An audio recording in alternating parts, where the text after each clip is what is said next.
Hi. Hi Shivaja. റേഞ്ചിന്റെ കുറച്ച് പ്രശ്നമുണ്ടെന്ന് തോന്നുന്നു. ഞങ്ങള് മലബാറി മീറ്റിംഗ് കഴിഞ്ഞ് തൃശ്ശൂർക്ക് വന്നോണ്ടിരിക്കുക. നാളെ തൃശ്ശൂർ മീറ്റിംഗ്. അവിടെ നെറ്റ്വർക്ക് പ്രോബ്ലം ഇല്ലല്ലോ അല്ലെ? ഇല്ല, നെറ്റ്വർക്ക് പ്രോബ്ലം ഇല്ല. ഇപ്പൊ നമ്മളിപ്പോ 72 പേര് കണ്ടോണ്ടിരിപ്പുണ്ട്. എനിക്ക് കാണാൻ പറ്റുന്നുണ്ട്. മെയിനായിട്ട് ഇന്നിപ്പം അനുബന്ധിത ചോദ്യങ്ങൾക്കുള്ള മാമോദിസ അനുബന്ധിത ചോദ്യങ്ങൾക്കുള്ള മറുപടി എന്നുള്ളതാണ്. അതെ. അപ്പൊ ഒരു 10-12 ക്വസ്റ്റ്യനോളം പലരായിട്ട് ചോദിച്ചിട്ടുണ്ട്. അപ്പം ആ ചോദ്യങ്ങൾക്ക് ഉള്ള മറുപടി ആയിട്ട് ഒരു ഡിസ്കഷൻ ആയിട്ട് നമുക്ക് ചെയ്യാം. അപ്പൊ അത് വളരെ പ്രയോജനപ്പെടും തോന്നുന്നു. ഓക്കെ. അപ്പൊ ഫസ്റ്റ് ക്വസ്റ്റ്യൻ ചോദിക്കട്ടെ? ചോദിച്ചു. ഫസ്റ്റ് ക്വസ്റ്റ്യൻ, എന്തുകൊണ്ടാണ് ഈ മാമോദിസ എന്ന പദം ഉപയോഗിക്കുന്നത്? സ്നാനം എന്ന പദത്തിന് പകരം മാമോദിസ എന്ന പദം ഉപയോഗിക്കുന്നത് എന്തുകൊണ്ടാണ്? മാമോദിസ എന്നത് പറഞ്ഞാൽ സ്നാനം എന്നുള്ളതിന്റെ ഒരു സെയിം വാക്കാണ്, യാതൊരു വ്യത്യാസവും ഇല്ല. അത് പല ഭാഷയിൽ ഉപയോഗിക്കുന്നേ ഉള്ളൂ. അത് സുറിയാനി കേക്കാവോ? കേക്കാം. സുറിയാനി പദമാണോ?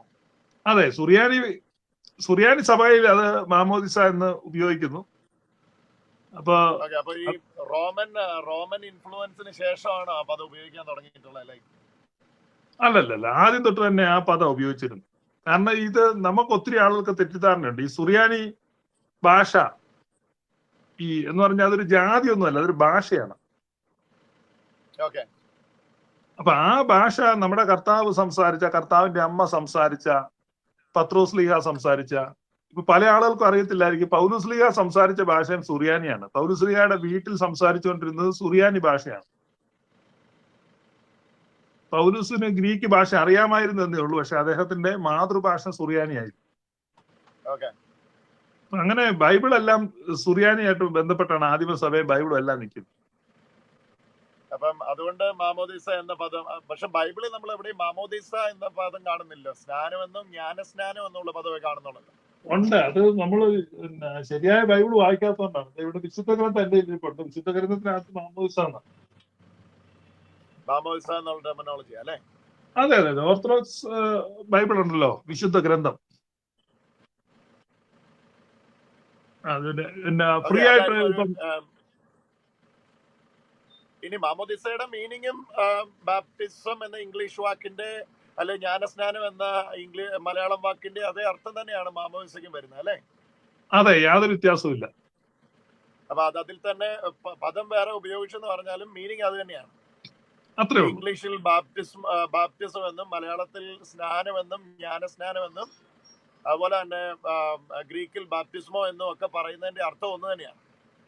അതെ, അതിപ്പം രാജാവ് അമൃതത്ത് കഴിച്ചു, കോരൻ കഞ്ഞി കുടിച്ചു എന്ന് പറഞ്ഞാൽ രണ്ടുപേരും അത്താഴം കഴിച്ചതേ ഉള്ളൂ.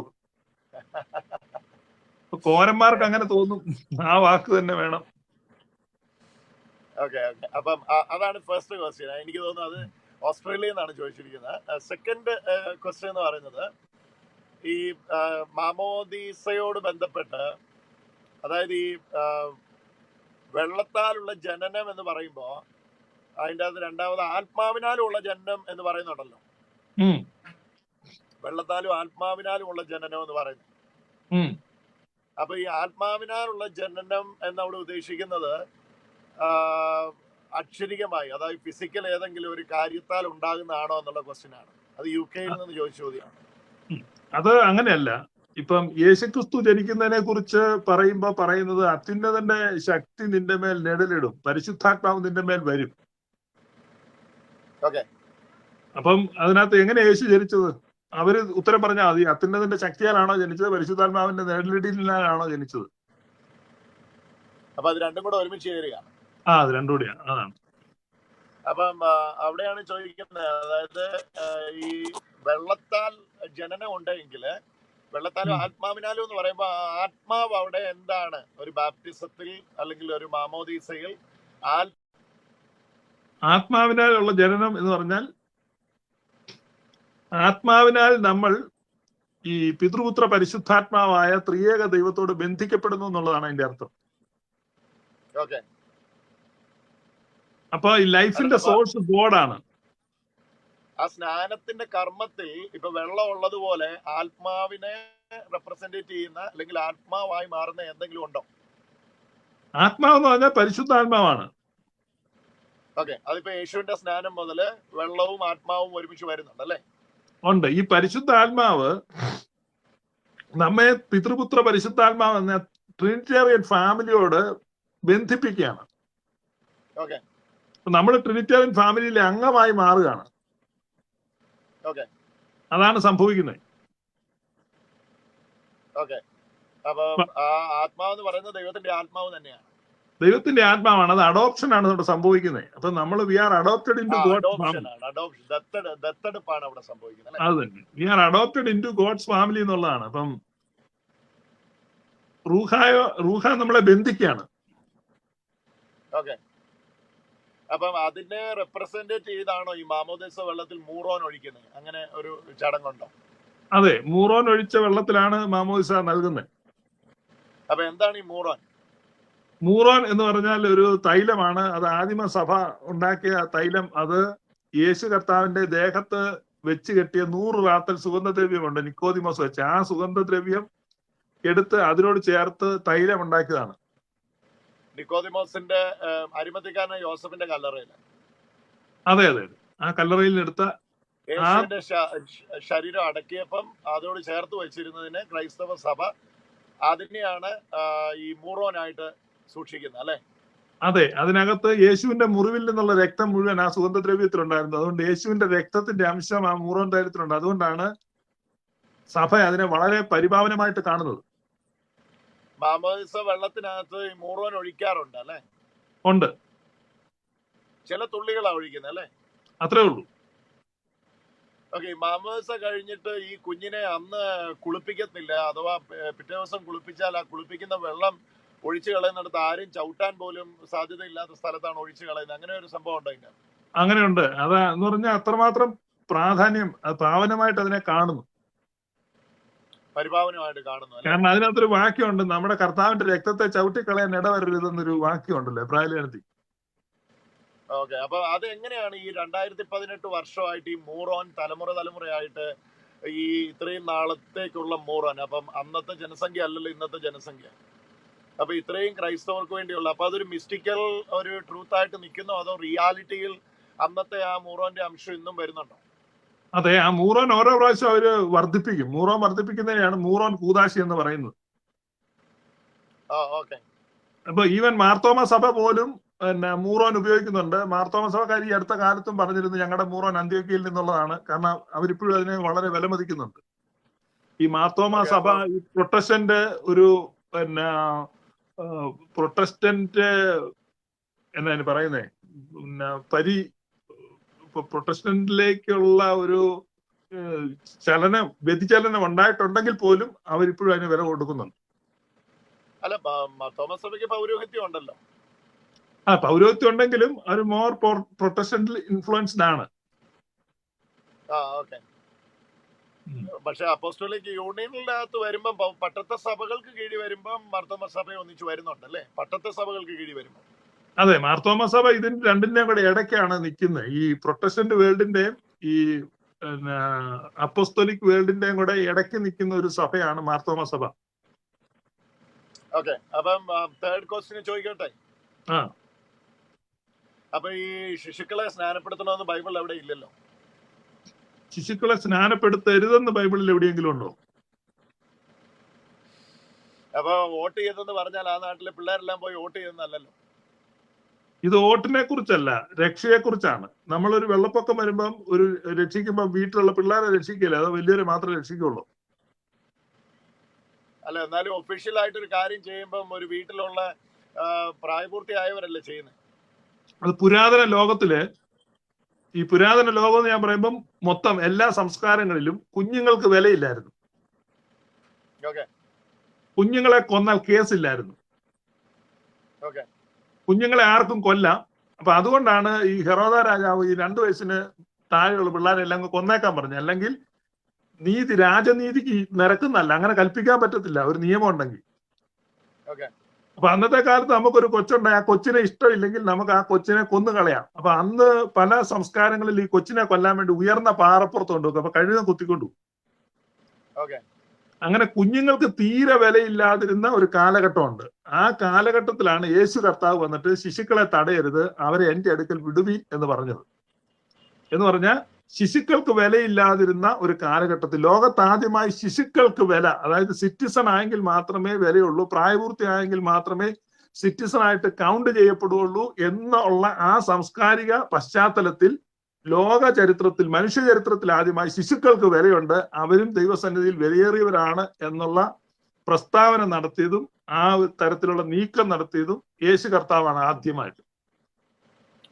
അപ്പം ബൈബിളിൽ വേറെ ഏതെങ്കിലും കൽപ്പനകളില് കുഞ്ഞുങ്ങളെ മാറ്റി നിർത്തിയിട്ടുള്ള രീതിയിലുള്ള കൽപ്പനകളുണ്ടോ? ഫോർ എക്സാമ്പിൾ, ഇപ്പം പരിച്ഛേദന എന്ന് പറയുന്നത് ജനിച്ച 8-ാം നാളിൽ കഴിക്കേണ്ടതാണ്. പരിച്ഛേദന എനിക്ക് തോന്നുന്നു 2 തരത്തില് കൊടുത്തിട്ടുണ്ട്. ഇപ്പൊ അബ്രഹാമിനോട് പരിച്ഛേദന എന്ന ഉപദേശം ദൈവം കൽപ്പിക്കുമ്പോൾ മുതിർന്നവർക്കും കുഞ്ഞുങ്ങൾക്കും ജനിക്കുന്ന കുഞ്ഞുങ്ങൾക്കും പ്രായവ്യത്യാസം കൂടാതെ ആ വീട്ടിലുള്ള എല്ലാവർക്കും, ദാസനും ദാസിക്കും പോലും ഈ പരിച്ഛേദന യഹോവയായ ദൈവം പഴയ നിയമത്തിൽ കൽപ്പിച്ചിരുന്നല്ലോ. അപ്പൊ ആ ദൈവിക ഉടമ്പടിക്കകത്ത് കുഞ്ഞുങ്ങളെ മാറ്റി നിർത്തിയില്ലല്ലോ, അല്ലെ?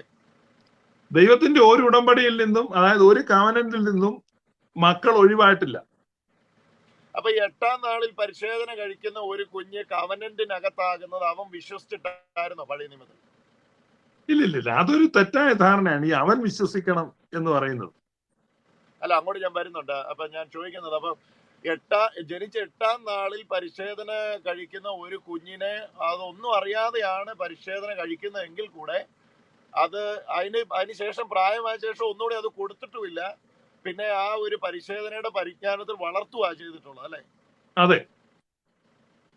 അപ്പം ഓൾഡ് ടെസ്റ്റ്മെന്റില് ഈ പറയുന്ന പരിച്ഛേദനയുടെ സിമിലർ ആയിട്ടാണ് ന്യൂ ടെസ്റ്റ്മെന്റില് ബാപ്റ്റിസം പറഞ്ഞിരിക്കുന്നത്. കാരണം മാത്രമല്ല, ഈ ഞാൻ പറയുന്നതിൻ്റെ അകത്ത് എനിക്ക് കുറച്ചുകൂടെ ക്ഷമിച്ചാൽ ചിലപ്പോൾ ആ തോട്ട് ഡെവലപ്പ് ചെയ്യാൻ പറ്റുമായിരിക്കും.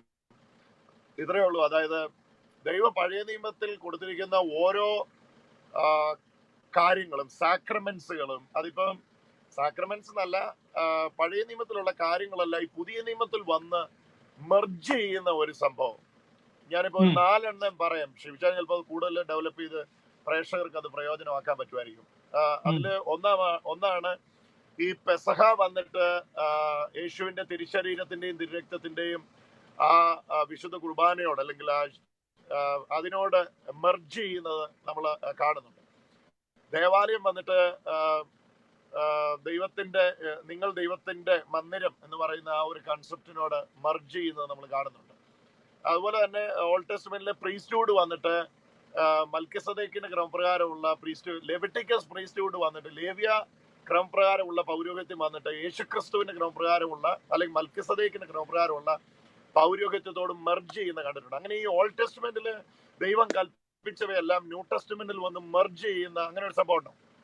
യെസ് ഉണ്ട്. അത് കഴിഞ്ഞ ദിവസം നമ്മുടെ ബഹുമാനപ്പെട്ട മൂലയിലച്ചനുമായിട്ട് ഞാൻ സംസാരിച്ച ആ ഒരു ഡയലോഗ് ഉണ്ടായിരുന്നു ഞങ്ങളുടെ.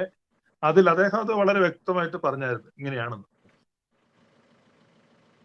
അപ്പം അതിനകത്ത് ഞാൻ മനസ്സിലാക്കിയത്, അപ്പം ആ ഓൾഡ് ടെസ്റ്റ്മെന്റിൽ പറഞ്ഞിരിക്കുന്ന പല കാര്യങ്ങളും ഈ ന്യൂ ടെസ്റ്റ്മെന്റിന്റെ ഇതിനകത്ത് അഡോപ്റ്റ് ചെയ്യപ്പെടുന്നുണ്ട്. ഇപ്പം പെസഹായില് അപ്പവും വീഞ്ഞും ഉണ്ടെങ്കിൽ കുർബാനയിലും അപ്പവും വീഞ്ഞും വരുന്നുണ്ട്. ഓൾഡ് ടെസ്റ്റ്മെന്റ് ലെവിറ്റിക്കസ് പ്രീസ്റ്റ്ഹുഡില് പ്രീസ്റ്റ്ലി മിനിസ്ട്രി ഉണ്ടെങ്കിൽ മൽക്കിസദേക്കിന്റെ ഓർഡറിൽ വരുന്ന പ്രീസ്റ്റ്ഹുഡിലും പ്രീസ്റ്റ്ലി മിനിസ്ട്രി വരുന്നുണ്ട്. അപ്പം അതിങ്ങനെ മർജ് ചെയ്തിട്ട് അതിനകത്ത് ഈ പറഞ്ഞ ന്യായപ്രമാണത്തിന് മുമ്പ് തന്നെ പരിച്ഛേദനയുണ്ട്. അബ്രഹാമിന്റെ കാലത്ത് പരിച്ഛേദനയുണ്ട്. അതുപോലെ ഈ പെസഹയ്ക്ക് മുമ്പ് തന്നെ അപ്പവും വീഞ്ഞുമായിട്ടാണ് മൽക്കിസദേക്ക് വരുന്നത്. ഞാനത് ശാലോം രാജാവ് എതിരേറ്റ് തന്നെ. ഇതെന്ന് പറഞ്ഞ സഭ എന്ന് പറഞ്ഞ അനാദികാലം മുമ്പ് മറഞ്ഞു കിടക്കുന്ന മർമ്മമാണ്. അതെ. അതുപോലെ തന്നെ ന്യായപ്രമാണം വന്നിട്ട് പുതിയ ഉടമ്പടിയുമായിട്ട് വന്ന് മെർജ് ചെയ്യുന്നു. ലോ വന്നിട്ട് ഗ്രേസുമായിട്ട് വന്ന് മെർജ് ചെയ്യുന്നു. അപ്പൊ ഞാൻ ഇന്ന് പകൽ നോക്കിയപ്പോ ഒരു 14 കാര്യങ്ങള് ഓൾഡ് ടെസ്റ്റ്മെന്റിൽ ന്യൂ ടെസ്റ്റ്മെന്റിൽ വന്ന് മെർജ് ചെയ്യുന്ന ഒരു പോയിന്റ് ഉണ്ട്. അപ്പൊ ആ പോയിന്റില് പരിച്ഛേദന വന്ന് മെർജ് ചെയ്യുന്നത് എനിക്ക് തോന്നുന്നു ഈ ബാപ്റ്റിസം ആയിട്ടാണ് തോന്നുന്നു. അതെ, അതിനകത്തുള്ള ഒരു കാര്യം നമ്മുടെ ഒരു പഠനത്തിന്റെ ഒരു പ്രശ്നമാണ്. നമ്മൾ സമീപിക്കുന്നത് പുതിയ നിയമസഭ എന്ന് പറയുമ്പോൾ ഈ സഭ പെന്തക്കോസ്ത് നാളിൽ പുതിയൊരു സംഗതി ഉണ്ടായി എന്നുള്ളതാണ് ഈ പഠിപ്പിക്കുന്നത്. അങ്ങനെ ആ പഠനമാണ് നമ്മളെ ഈ തെറ്റായ നിഗമനങ്ങളിലേക്കെല്ലാം നയിക്കുന്നത്. അപ്പൊ ഈ സഭ എന്ന് പറഞ്ഞാൽ അതൊരു തുടർച്ചയാണ്. ഈ സഭ എന്ന് പറഞ്ഞാൽ ഈ കാരണം കാട്ടൊലിവായിരുന്നു നമ്മളെ നാട്ടൊലിവിനോട് ഒട്ടിച്ചേർക്കുക. അപ്പം പഴയ നിയമസഭയുടെ തുടർച്ചയാണ് പുതിയ നിയമസഭ, അല്ലാതെ ഒരു പുതിയ സഭ തുടങ്ങുകയല്ല. അപ്പൊ ദൈവത്തിന്റെ തിരുഹൃദയത്തിലെ വലിയ മർമ്മമായിരുന്നല്ലോ സഭ അനാദികാലം മുതലേ തന്നെ. അതെ. അപ്പൊ അതിന്റെ അത് പുതിയതൊന്നും അല്ല സംഭവിക്കുന്നത്, നേരത്തെ ഉള്ളത് തന്നെ അത് റിവീലായി വന്നേ ഉള്ളു അല്ലേ? അതെ, പെന്തക്കോസ്ത് നാളില് ഈ പെരുന്നാളിന് പുളിപ്പുള്ള 2 അപ്പം ചുട്ടാ വെച്ചോണ്ടിരുന്ന ഈ യഹൂദന്മാര്. അതിൽ ഒരപ്പം യഹൂദനെ, മറ്റേ അപ്പം ജാതികളെ സൂചിപ്പിച്ചോണ്ടിരുന്നത്. അപ്പൊ ആ പെന്തക്കോസ്ത് നാളിൽ പരിശുദ്ധാത്മാവ് വന്നപ്പോ ഈ 2 അപ്പം ഒരപ്പമായി മാറി. അതാണ് ന്യൂ ടെസ്റ്റ്മെന്റ് ചർച്ച്. അതാണ് പൗലൂസ് അപ്പോസ്തലൻ അപ്പം ഒന്നാകെ കൊണ്ടെന്ന് എഴുതിയിരിക്കുന്നത്. അപ്പൊ ഒന്നായിരിക്കുണ്ടെന്ന് പറഞ്ഞു കഴിഞ്ഞാൽ ഇനിയിപ്പോ ക്രിസ്തുവേശിയിൽ ജാതികളെന്നോ യഹൂദനെന്നോ ഇല്ല. അപ്പൊ അതാണ് മിസ്റ്ററി ഓഫ് ഡിസ്പെൻസേഷൻ എന്ന് ഈ എഫേസ്യ ലേഖനത്തിൽ പറയുന്നത്. യുഗങ്ങളുടെ മർമ്മം അല്ലെ? യുഗങ്ങളുടെ മർമ്മം. അത് ആ ക്രിസ്തുവിന്റെ അപ്രമേയ ധനത്തിന് ജാതികൾ കൂട്ടവകാശികളാണെന്നുള്ള മർമ്മം 1500 വർഷം അപ്പം 2 ഇവർക്ക് മനസ്സിലായില്ല. അപ്പൊ ഇന്നലത്തെ ലൈവ് കഴിഞ്ഞപ്പോൾ ഒരുപാട് പേര് വളരെ കാര്യമായിട്ട് ഈ വിഷയങ്ങളെ കുറിച്ച് പഠിക്കാനുള്ള വലിയ താല്പര്യത്തോടെ ഒരുപാട് മെസ്സേജസ് ഞങ്ങളുടെ ഈ ഓഫീസ് നമ്പറിൽ, ഞാൻ ആ വാട്സ്ആപ്പ് നമ്പർ ഉപയോഗിക്കുന്നുണ്ട് 9847389389. അപ്പൊ അതിനകത്തോട് ഒരുപാട് മെസ്സേജസ് ഇങ്ങനെ അയച്ചു, നിങ്ങൾ ഇനി ഒരു ഫർദർ ഡിസ്കഷന് ഇതിന് വില്ലിങ് ആകണമെന്ന് പറഞ്ഞ്. അപ്പം ഒരു 5th ക്വസ്റ്റ്യൻ ആയിട്ട് ഇപ്പം ചോദിക്കാൻ ഉദ്ദേശിക്കാൻ ചോദിച്ചോട്ടെ? അല്ല, അതിന് ഇടയ്ക്ക് ഒരു ബ്രേക്ക് ചെയ്യാൻ എടുക്കുക. കാരണം ഈ ഒരു ചെറിയ പ്രശ്നമുണ്ട് ഇതിനകത്ത്. ഷാരോൺ ജോസ് എന്ന ഒരു ഐഡിയിൽ നിന്നൊരു ശുഭച്ചായ പരിശുദ്ധ മാമോയിസ അല്ല, വിശുദ്ധ മാമോയിസ. ഞാനൊരു 2 മിനിറ്റ് ഒന്ന് എക്സ്പ്ലെയിൻ ചെയ്യാണ്. ഇത് നമ്മുടെ മലയാളി പെന്തക്കോസ്തുകാരുടെ ഇടയിൽ കാണപ്പെടുന്ന ഒരു അസുഖമാണ്. പരിശുദ്ധ എന്ന വാക്കിനോട് അവർക്ക് ഭയങ്കര അസ്വസ്ഥതയാണ്. ഈ പരിശുദ്ധ ഇന്നല്ല നമ്മൾ ഡിസ്കഷനിൽ അങ്ങനെ ഒരു ഗ്രൂപ്പിനോടുള്ള ഒരു സംസാരം ഇല്ലല്ലോ. അല്ല ഞാൻ പറഞ്ഞത് കാരണം എനിക്കറിയാം അവരാണ് വിശുദ്ധ മറിയം എന്ന് പറയാം, പരിശുദ്ധ മറിയം എന്ന് പറയത്തില്ല. ഈ വിശുദ്ധ പരിശുദ്ധ എന്നുള്ളത് അത് മലയാളം ലാംഗ്വേജിലെ ഒരു വേർഡ് പ്ലേ ആണ്. ഞാൻ വിശുദ്ധനായിരിക്കുന്നത് പോലെ നിങ്ങളും വിശുദ്ധനായിരിക്കും എന്നാണ് ബൈബിൾ സൊസൈറ്റിയുടെ ബൈബിളിൽ തർജ്ജമ ചെയ്തിരിക്കുന്നത്. അങ്ങനെയല്ല ഞാൻ ചെയ്യുന്നത്. ഞാൻ വിശുദ്ധനായിരിക്കുന്ന പോലെ നിങ്ങളും വിശുദ്ധനായിരിക്കും എന്നാണ് ഈ സത്യവേദ പുസ്തകത്തിൽ തർജ്ജമ ചെയ്തിരിക്കുന്നത്. അപ്പോ ഈ ആളുകൾ ചോദിക്കണം, ഇവരുടെ ദൈവം വിശുദ്ധ ദൈവമാണോ പരിശുദ്ധ ദൈവമാണോ? Be holy like I am holy എന്നാണ്. അപ്പം ബി ഹോളി, ദൈവം പരിശുദ്ധനായിരിക്കുന്ന പോലെ നമ്മളും പരിശുദ്ധരായിരിക്കും. അപ്പോ ഞാൻ പരിശുദ്ധനായിരിക്കുന്ന പോലെ നിങ്ങളും പരിശുദ്ധരായിരിക്കും എന്ന് വേണം എഴുതാൻ, തർജ്ജമ ചെയ്യാൻ. അപ്പൊ അതിന് വെറുതെ ഈ വിശുദ്ധ പരിശുദ്ധ എന്നുള്ള അപ്പൊ അതിനകത്ത് അർത്ഥമില്ല എന്ന് പ്രിയ സഹോദരൻ മനസ്സിലാക്കുക. അതുകൊണ്ട് അത് വെറും ഒരു മലയാള ഭാഷയിൽ ആളുകളെ വഞ്ചിക്കാൻ വേണ്ടിയുള്ള ഒരു തട്ടിപ്പ് എന്നുള്ളതേ ഉള്ളൂ. സോ പരിശുദ്ധ മറിയം എന്ന് പറഞ്ഞാൽ വിശുദ്ധ മറിയവും പരിശുദ്ധ മറിയവും ഒരുപോലെ തന്നെയാണ്. അത്രേ ഉള്ളൂ. ഞാനൊന്ന് അടുത്തതിലോട്ട് മൂവ് ചെയ്തോട്ടെ? ഓക്കെ. അപ്പം ഈ അപ്പോസ്റ്റോലിക് ചർച്ചകൾ അല്ലെങ്കിൽ ഈ മെയിൻലൈൻ ചർച്ചകൾ, മെയിൻ സ്ട്രീം ചർച്ചകളിൽ, ഇപ്പൊ ഓർത്തഡോക്സ് സഭയാകട്ടെ, കാത്തലിക് ചർച്ച് ആകട്ടെ, അങ്ങനെയുള്ള സഭകളിൽ മുതിർന്നവർക്കുള്ള സ്നാനം ഉണ്ടാവും. 100% ഉണ്ട്. അതായത് ഈ പുതുതായിട്ട് ഒരാള് യഹൂദ മതം സ്വീകരിച്ചാൽ പ്രൊസലൈറ്റ്സ് എന്നാ പറയുന്നത്, പ്രോസലൈറ്റ്സ്. അപ്പൊ ഈ അത് തന്നെ, അതാ മലയാളത്തിൽ പറയുന്നത്. അപ്പൊ പ്രൊസലൈറ്റൈസിങ് റിലീജിയൻ ആണ്. അപ്പൊ പ്രൊസലൈറ്റ് ചെയ്ത് പുതുതായിട്ട് ഒരാള്, അപ്പൊ അവൻ എത്ര വയസ്സ് വരുന്നോ അപ്പോഴാണ് അവന് പരിച്ഛേദന കൊടുക്കുന്നത്. പരിശോധന കൊടുക്കുന്നത്. അപ്പൊ ഞാൻ ചോദിക്കുന്നത്, ഇപ്പം 40 വയസ്സുള്ള ഒരു നമുക്കറിയാവുന്ന ഒരു സഹോദരൻ, അയാൾ അവിടുത്തെ ചർച്ചിലേക്ക് പോകാനായിട്ട് ഉദ്ദേശിക്കുന്നു. അപ്പൊ അയാൾക്ക് സ്നാനം കൊടുക്കുന്നത്, അയാൾക്ക് സ്നാനം കൊടുക്കും, മുതിർന്നവർക്ക് സ്നാനം കൊടുക്കും. മാമോയിസോ ഉണ്ട്, അയാൾക്ക് കൊടുക്കും, അയാൾക്ക് സ്നാനം കൊടുക്കും. 100%. അപ്പൊ ആ സ്നാനം രണ്ട് വിഷയത്തിലാണ്, തളിയാണോ കുളിയാണോ എന്നുള്ളതാണ്. തളിയാണ്. കുളിയൊക്കെ വീട്ടിൽ പോയി കുളിച്ചാൽ മതി. സ്നാനമോ നമുക്ക് വാക്യം വായിക്കാം. 1 പത്രോസ് 3. ഇച്ചിരി സോഫ്റ്റ് ആയിട്ട് സംസാരിക്കും. അതെ, ഓക്കെ. സ്നാനമോ ഇപ്പോൾ ജഡത്തിന്റെ അഴുക്ക് കളയുന്നതിനായിട്ടല്ല. ഓക്കെ. അല്ല, അപ്പം ഈ തളിയും കുളിയും ഡിഫൈൻ ചെയ്യുന്ന വാക്യം ഏതാണ്? തളിയും കുളിയും ഡിഫൈൻ ചെയ്യുന്ന വാക്ക് ഏതാണെന്ന് എനിക്കറിയത്തില്ല. ഈ ബാപ്റ്റിസം എന്ന വാക്ക് അതിന്റെ മൂലപദം ഗ്രീക്ക് പഠിച്ചാൽ വെള്ളവുമായിട്ട് ബന്ധപ്പെട്ട എല്ലാ കാര്യങ്ങൾക്കും ആ വാക്ക് ഉപയോഗിക്കാം. കാരണം കഴുകുക, ഒഴിക്കുക, തളിക്കുക, കുളിക്കുക, മുക്കുക, എല്ലാത്തിനും ആ വാക്ക്. അല്ല, അത് കറക്റ്റ് ആണ്. കാരണം യേശു ശിഷ്യന്മാരുടെ കാല് കഴുകി എന്ന് പറയുന്നിടത്തും ഉപയോഗിച്ചിരിക്കുന്ന ഭാഗത്തില് ഗ്രീക്ക് ടൈം അത് തന്നെ ഉപയോഗിച്ചേക്കാം. അത് ഞാൻ മുമ്പ് ഇറക്കിയ ഒരു വീഡിയോയിൽ അത് ക്ലിയർ ആയിട്ട് പറഞ്ഞിട്ടുണ്ട്. അപ്പം തളി കുളി എന്നുള്ള വിഷയത്തിൽ വലിയൊരു പ്രാധാന്യം ഇല്ല എന്നുള്ളതാണ് പറയുന്നത്. ബാപ്റ്റിസം എന്നതിന്റെ ദൈവശാസ്ത്രം ചർച്ച ചെയ്യുവാൻ ഇന്ന് വരെ ഇവരാരും തയ്യാറായിട്ടില്ല. അവരതിന്റെ മോഡ് ഓഫ് ബാപ്റ്റിസം, അല്ലെ ഇത് ഹൗ ടു പെർഫോം, ഇതിന്റെ മുന്നോട്ട് കുനിക്കണോ, പുറകോട്ട് കുനിക്കണോ, തളിക്കണോ, മുഴുവൻ മുക്കണോ, ഇങ്ങനെയുള്ള കാര്യങ്ങൾ ഇരുന്ന് ചർച്ച ചെയ്യുക. അതൊരു തെറ്റായ കാര്യം. സ്നാനത്തിൽ അവനോട് കൂടെ കുഴിച്ചിടപ്പെടുന്നു, അടക്കപ്പെടുന്നു എന്നൊക്കെ റോമാലയനത്തിൽ പറയുന്ന വാക്യമാണല്ലോ. അപ്പൊ അടക്കണമെങ്കിൽ മണ്ണിന് മേളിൽ പറ്റത്തില്ല. അപ്പം ഇനി മറവ് ചോദ്യം പറയുമ്പോൾ വെള്ളത്തിനകത്ത് ആരും കുഴിച്ചിടാറില്ല. അപ്പൊ ഇവർക്ക് ഇതുവരെ മനസ്സിലായിട്ടില്ല. അതുകൊണ്ടാണ് അതിനൊരു വലിയ പ്രശ്നം എന്താ വെച്ചാൽ അതിന് പാരമ്പര്യം വേണം. ഈ പാരമ്പര്യം ഇല്ലാത്തതുകൊണ്ടാണ് ഇപ്പൊ യേശുനാമത്തിൽ സ്നാനപ്പെടണമെന്ന് പറഞ്ഞപ്പോ ഒരുപാട് ആളുകള് ഈ വീണ്ടും പോയി സ്നാനപ്പെടുന്നുണ്ട് യേശുവിന്റെ നാമത്തിൽ. അല്ല, അപ്പസ്തോലപ്രവൃത്തിയിൽ യേശുവിന്റെ നാമത്തിലുള്ള സ്നാനമേ നമ്മൾ കാണുന്നുള്ളല്ലോ. പക്ഷേ യേശുവിന്റെ നാമത്തിൽ സഭയുടെ ചരിത്രത്തിൽ ഒരിടത്തും ആരും അങ്ങനെയല്ല. പിതാവിന്റെയും പുത്രന്റെയും പരിശുദ്ധാത്മാവിന്റെ നാമത്തിലാണ് സ്നാനം നടന്നിരിക്കുന്നത്.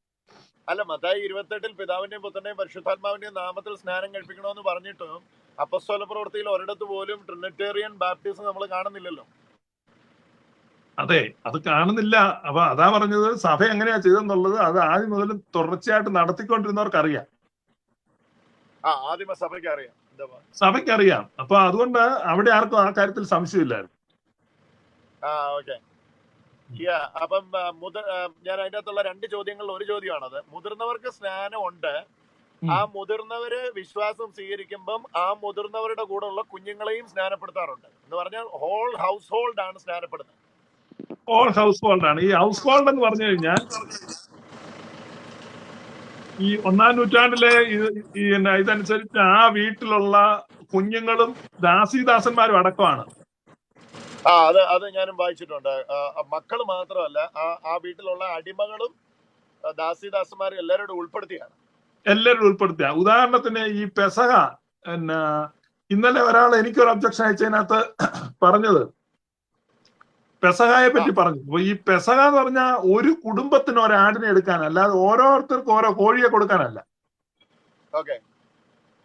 ഈ പെസഹായുടെ കൽപ്പന കൊടുത്തപ്പോ ഓരോ കുടുംബത്തിന് ഓരോ ആടിനെ എടുക്കാനല്ലേ പറഞ്ഞു. അല്ലാതെ വീട്ടിലുള്ള ഓരോരുത്തർക്കും ഓരോ കോഴിയെ കൊടുക്കാനല്ല. Salvation is not individual. കർത്താവായ യേശുവിൽ വിശ്വസിക്കുക, എന്നാൽ നീയും നിന്റെ കുടുംബവും രക്ഷ പ്രാപിക്കും. അല്ല, അപ്പം ഇപ്പൊ ഈ പ്രധാനപ്പെട്ട വിഷയത്തിലേക്ക് വരുന്നതിന് മുമ്പ് ഈ ബൈബിളിൽ നടന്നിരിക്കുന്ന സ്നാനങ്ങളിലെല്ലാം ലുദിയായും കുടുംബവും കാരാഗ്രഹ പ്രമാണിയും കുടുംബവും, അപ്പൊ ഈ ഹൗസ് ഹോൾഡ് എന്ന് പറയുന്നതിനകത്ത് അപ്പം കാരാഗ്രഹ പ്രമാണി അഡൽട്ട് ബാപ്റ്റിസം ആണ്. അഡൽട്ട് ബാപ്റ്റിസം ചൈൽഡ് ബാപ്റ്റിസം ഒന്നും ഇല്ലെങ്കിൽ പോലും ഞാൻ പറയാണ്, കാരാഗ്രഹ പ്രമാണി എടുത്തത് അഡൽട്ട് ബാപ്റ്റിസം ആയിരുന്നു, അല്ലേ?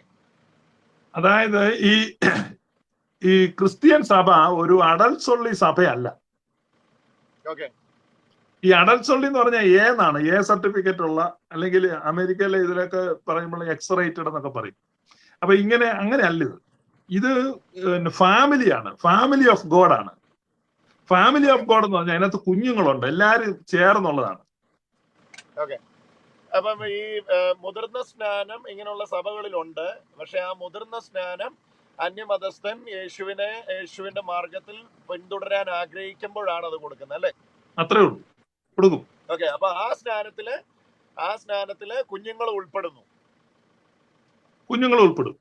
കാരണം ബൈബിളിൽ ലുദിയായും കുടുംബവും കാരാഗ്രഹപ്രമാണിയും കുടുംബവും അങ്ങനെ സ്തേഫാനോസും കുടുംബവും അപ്പൊ അങ്ങനെ സ്തേഫാനോസിന്റെ കുടുംബക്കാരെ അപ്പം അങ്ങനെ ഹൗസ് ഹോൾഡ് ഉൾപ്പെടുന്ന ഒരു ഗ്രൂപ്പിനെയാണ് ബൈബിളിൽ ബാപ്റ്റിസം കൊടുത്തിട്ടുള്ള ചരിത്രമുള്ളത് അല്ലെ? അതെ, ഞാൻ പറഞ്ഞത് ഇപ്പം പിന്നെ അപ്പം ഒന്നാകൊണ്ട് പലരായ നാം ഒരു ശരീരമാവും. നാം ഒരപ്പത്തിന്റെ അംശികളും ഒരു പാനപാത്രത്തിലെ ഓഹരിക്കാരുമാവുന്നു. അപ്പൊ ഈ കുഞ്ഞുങ്ങൾക്ക് ഈ മാമോദിസായും കുർബാനയും കൊടുക്കുന്നില്ലെങ്കിൽ കുഞ്ഞുങ്ങൾ ആ ശരീരത്തിന് പുറത്താന്ന് വളരെ വ്യക്തമാണ്. ഓക്കെ. അപ്പം ഈ ഇന്നിപ്പം 481 പേര് ലൈവിൽ പങ്കുചേരുന്നു. നമ്മൾ ഈ ബി ലൈവ് എന്ന് പറയുന്ന സോഫ്റ്റ്വെയറിലൂടെ ചെയ്യുന്നതുകൊണ്ട് ആരൊക്കെയാ പങ്കെടുക്കുന്നതെന്ന് വേറൊരു ഡിവൈസ് ഇല്ലാതെ എനിക്ക് നോക്കാൻ പറ്റുന്നില്ല. എനിവേ, ഈ 481 പേരുടെയും പ്രതിനിധിയായിട്ടാണ് ഇന്ന് ഞാൻ ഇവിടെ സംസാരിക്കുന്നത്. ഈവൻ ദോ നമുക്ക് വ്യക്തമായ കൺവിക്ഷൻ ഈ കാര്യങ്ങളിൽ ഉണ്ടെങ്കിലും as the representative of many അങ്ങനെയാണ് ഇപ്പം ഈ വിഷയത്തിൽ ഞാൻ സംസാരിച്ചുകൊണ്ടിരിക്കുന്നത്. ഇന്ന് എനിക്ക് തന്ന 10 ചോദ്യങ്ങളിൽ 5 ചോദ്യങ്ങളാണ് സോഫാർ അഡ്രസ് ചെയ്യപ്പെട്ടത്. ആ 5 ചോദ്യങ്ങളുടെ ഒന്ന് ഉപസംഹരിച്ചാൽ ലേറ്റ് ആയിട്ട് ജോയിൻ ചെയ്യുന്നവർക്കും ഇത് പ്രയോജനപ്പെടുമെന്ന് ചിന്തിക്കുന്നു. സോഫാർ നമ്മൾ കണ്ട കാര്യങ്ങൾ ഇതാണ്. ശിശുസ്നാനം, മുതിർന്ന സ്നാനം എന്നൊരു സ്നാനം ബൈബിളിലില്ല. തളി, കുളി ഇങ്ങനെ സെപ്പറേറ്റ് ചെയ്തുള്ള പദം ബൈബിളിലില്ല. തളിച്ചുള്ള സ്നാനമാണോ കുളിച്ചുള്ള സ്നാനമാണോ എന്ന് സെപ്പറേറ്റ് ചെയ്ത് ബൈബിളിൽ രേഖപ്പെടുത്തിയിട്ടില്ല.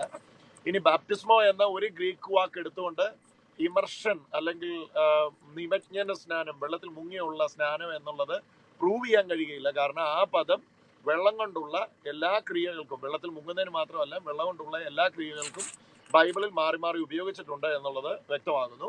ഇനി പ്രായമാകാത്ത ശിശുവിന് സ്നാനം കൊടുക്കുന്നത്, വിശ്വസിക്കാൻ പ്രായമാകാത്ത ശിശുവിന് സ്നാനം കൊടുക്കുന്നത് എന്തിനാണ്? ആ കൊച്ചൊന്നും അറിയാതെ എന്നെ പിടിച്ച് വെള്ളത്തിൽ മുക്കുന്നത് എന്തിനാണ് എന്ന് ചോദിച്ചാൽ അതിനകത്തുള്ള മറുപടിയാണ് ഇപ്പോൾ സംസാരിച്ചു തുടങ്ങിയത്. അപ്പൊ അതിനകത്തുള്ള കുറച്ചുകൂടെ ഡെവലപ്മെന്റ്സ് സംസാരത്തിലൂടെ കിട്ടും. ഒരു കുഞ്ഞിന് വേണ്ടി എല്ലാ കാര്യങ്ങളും ഇടപെടുന്നത്, ഒരു കുഞ്ഞിന്റെ എല്ലാ കാര്യങ്ങളും ആത്മീയമാവട്ടെ ഭൗതികമാവട്ടെ എല്ലാ കാര്യങ്ങളിലും അവന് വേണ്ടി എല്ലാം ചെയ്തു കൊടുക്കുന്നത് അവന്റെ പേരൻസ് ആണ്.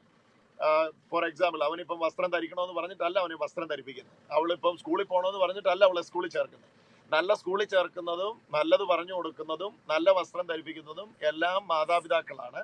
എന്നാൽ മാതാപിതാക്കൾ കാണിച്ചു കൊടുത്ത ആ മാതൃകയിൽ കുഞ്ഞുങ്ങൾ മുമ്പോട്ട് പോകുന്നു. അതുകൊണ്ടാണ് ശ്ലൈഹിക സഭകളിൽ തലതൊട്ടപ്പൻ തലതൊട്ടമ്മ എന്ന് പറയുന്ന സംഭവം ഉള്ളത്. അങ്ങനെയാണോ ശിവച്ചായന്റെ അർത്ഥം? അതെ അതെ, നിശ്ചയമായിട്ടും. അപ്പം എന്താണ് ഈ ഗോഡ്സ് പേരന്റ് അല്ലെങ്കിൽ ഗോഡ് ഫാദർ എന്ന് പറയുന്ന ആളുടെ റോൾ ഇതിനകത്ത്? ഗോഡ് ഫാദർ എന്ന് പറഞ്ഞു കഴിഞ്ഞാൽ അത് സഭയുടേതാണ് മക്കള്. സഭ അദ്ദേഹത്തെ ഏൽപ്പിക്കുകയാണ്. അദ്ദേഹം അത് ശരിയായ വിധത്തിൽ നടത്തി സഭയ്ക്ക് തിരിച്ചേൽപ്പിക്കണം എന്നുള്ളതാണ് എന്റെ ഒരു സങ്കല്പം. അപ്പൊ ഒന്നും അറിയത്തില്ലാതെ വെള്ളത്തിൽ സ്നാനം എടുക്കുന്ന ഒരു കുഞ്ഞിനെ വളർത്തുവാനായിട്ട് ആത്മീയ പൈതൃകത്തിൽ ഉത്തരവാദിത്തം ഏറ്റെടുക്കുന്ന ആളാണ് ഈ തലതൊട്ടപ്പൻ. അതിപ്പോ ഈ പെന്തക്കോസ്ത് സഭകളിൽ മെന്റർ എന്ന പേരിൽ ഉണ്ടല്ലോ, മെന്റർ എന്ന് പറയും. ഇന്നത്തെ സംസാരത്തിൽ നമുക്ക് പെന്തക്കോസ്ത് ഇല്ല. ഇല്ലെങ്കിലും മറ്റ് ഇന്നത്തെ ഈ മോഡേൺ ചർച്ചുകളിലും മോഡേൺ കോൺസെപ്റ്റിലും മെന്റർ എന്നൊരു കോൺസെപ്റ്റ് ഉണ്ട്. ഈ മെന്റർ എന്ന് പറഞ്ഞാൽ എന്തിനാണ്? മെന്റർഷിപ്പിലാണ് പിന്നെ വളരുന്നത് അല്ലേ? അത് തന്നെ. അതുപോലെ അതിനോട് ഞാൻ കമ്പയർ ചെയ്താ സിമിലർ ആണ്. അങ്ങനെ ഒരെണ്ണമുണ്ട്. അപ്പൊ ഇവിടെ ഈ കുഞ്ഞ് ബാപ്റ്റിസം എടുക്കുന്ന, അപ്പൊ കുഞ്ഞിന്റെ അനുവാദം ഇല്ലാതെ കുഞ്ഞിനത് ചെയ്താൽ കുഞ്ഞിന് അതുകൊണ്ടുള്ള ഗുണം ഉണ്ടാകത്തില്ല എന്നുള്ളതിന് ആസ്പദമായ ബൈബിളിലെ ഏകവാക്യമാണ് വിശുദ്ധ മർക്കോസിന്റെ സുവിശേഷം 16 അധ്യായത്തിന്റെ ആ വാക്യം. 16 തോന്നുന്നല്ലേ? വിശ്വസിക്കുകയും സ്നാനം ഏൽക്കുകയും ചെയ്യുന്നവൻ രക്ഷിക്കപ്പെടും, വിശ്വസിക്കാത്തവൻ ശിക്ഷാവിധിയിലാകപ്പെടും. അപ്പൊ ആ വാക്യം നമുക്കറിയാം. മർക്കോസ് സുവിശേഷം 16 അധ്യായത്തിന്റെ 8 മുതലുള്ള വാക്യങ്ങൾ ബ്രാക്കറ്റിൽ ഇട്ടിരിക്കുന്നതാണ് ആ ഹോൾ ചാപ്റ്റർ. അപ്പം 8 മുതലാന്ന് തോന്നുന്നല്ലേ? ശിവശാൻ തുറന്നായിരുന്നു ബൈബിൾ? അതെ, വായിക്കണം. വേഴ്സ് 8 മുതൽ അത് ബ്രാക്കറ്റിൽ ഇട്ടിരിക്കുന്നു. അത് പിന്നീട് ഇതര സുവിശേഷങ്ങളോട് ബന്ധപ്പെട്ട എൻഡിങ് അതിനോട് ചേർക്കപ്പെട്ടു എന്ന് ബിലീവ് ചെയ്യുന്നു. Okay, whatever. ഇനി അതല്ല, ഇനി ഒരു വാദമായി പരിഗണിച്ചാൽ പോലും വിശുദ്ധ മർക്കോസ് സുവിശേഷം 16 അല്ലേ? വിശ്വസിക്കുകയും ഞാൻ മർക്കോസ് 16 വിശദീകരിക്കാൻ ശ്രമിക്കുകയായിരുന്നു. ഞാൻ കേട്ടോണ്ടിരിക്കുകയായിരുന്നു. അപ്പൊ അവിടെ ശിവശാൻ ആയിരുന്നപ്പം അങ്ങനെ കേട്ടിട്ടുണ്ടോ? അതായത് പറഞ്ഞോ, കേൾക്കാം. ഹെഡ്ഫോണിന്റെ പ്രശ്നമായിരുന്നു അല്ലേ? ഓക്കെ. അപ്പം സ്നാനത്തിലൂടെ രക്ഷിക്കപ്പെടുമെന്ന ഒരു ഡോക്ടറിൻ, പറഞ്ഞു. സ്നാനത്തിലൂടെ രക്ഷിക്കപ്പെടും എന്നൊരു ഡോക്ടറിൻ അത് ഹോൾഡ് ചെയ്യുന്നുണ്ടോ പ്രൊട്ടസ്റ്റന്റ് ബിലീവേഴ്സ്? എന്റെ ശബ്ദമാണ് വരുന്നില്ലേ? എനിക്ക് കേൾക്കാം, ശിവശാൻ ശബ്ദം എനിക്ക് കേൾക്കാം. Delay ഉണ്ടെന്നല്ലേ? We are expressing our conviction through our media and through our platform. That's all. അതല്ലാതെ വേറെ ഇതിനകത്ത് വേറെ കാര്യങ്ങളൊന്നുമില്ല. ശിവശാനെ കേൾക്കാൻ പറ്റുന്നുണ്ടോ? എനിക്ക് കേൾക്കാൻ പറ്റുന്നുണ്ട്. ഓക്കെ. രക്ഷിക്കപ്പെടുക സ്നാനത്തിലൂടെ എന്നൊരു ഉപദേശം ഉണ്ടോ? സ്നാനത്തിലൂടെ മർക്കോസ് 16:16 പറഞ്ഞു വിശ്വസിക്കുകയും സ്നാനം ഏൽക്കുകയും ചെയ്യുന്ന രക്ഷിക്കപ്പെടുമെന്ന്. അപ്പൊ രക്ഷിക്കപ്പെടാൻ വേണ്ടി സ്നാനം ഏൽക്കണം എന്ന് പറയുന്ന ഡോക്ടറിന് ഉണ്ടോന്ന് ഞാൻ ചോദിച്ചു.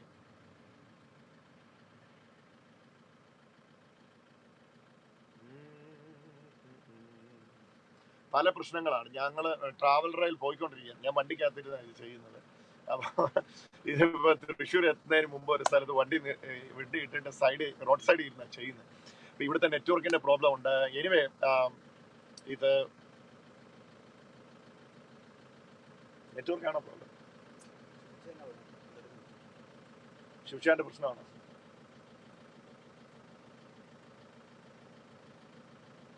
വരുന്നില്ല, ആളെ കിട്ടുന്നില്ല. ചാറ്റ് ചെയ്ത ലിങ്ക് മെസ്സഞ്ചറിൽ അയച്ചു കൊടുത്ത ലിങ്ക് എടുത്ത് വരാൻ പറഞ്ഞു.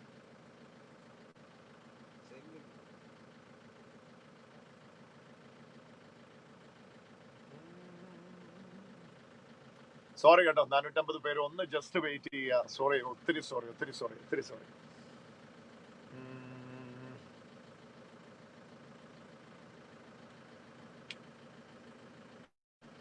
ഓക്കെ, അപ്പൊ ഞാൻ പറഞ്ഞു പോകാം. ശിവശാൻ വരുമ്പം ശിവശാനോട് ജോയിൻ ചെയ്യട്ടെ.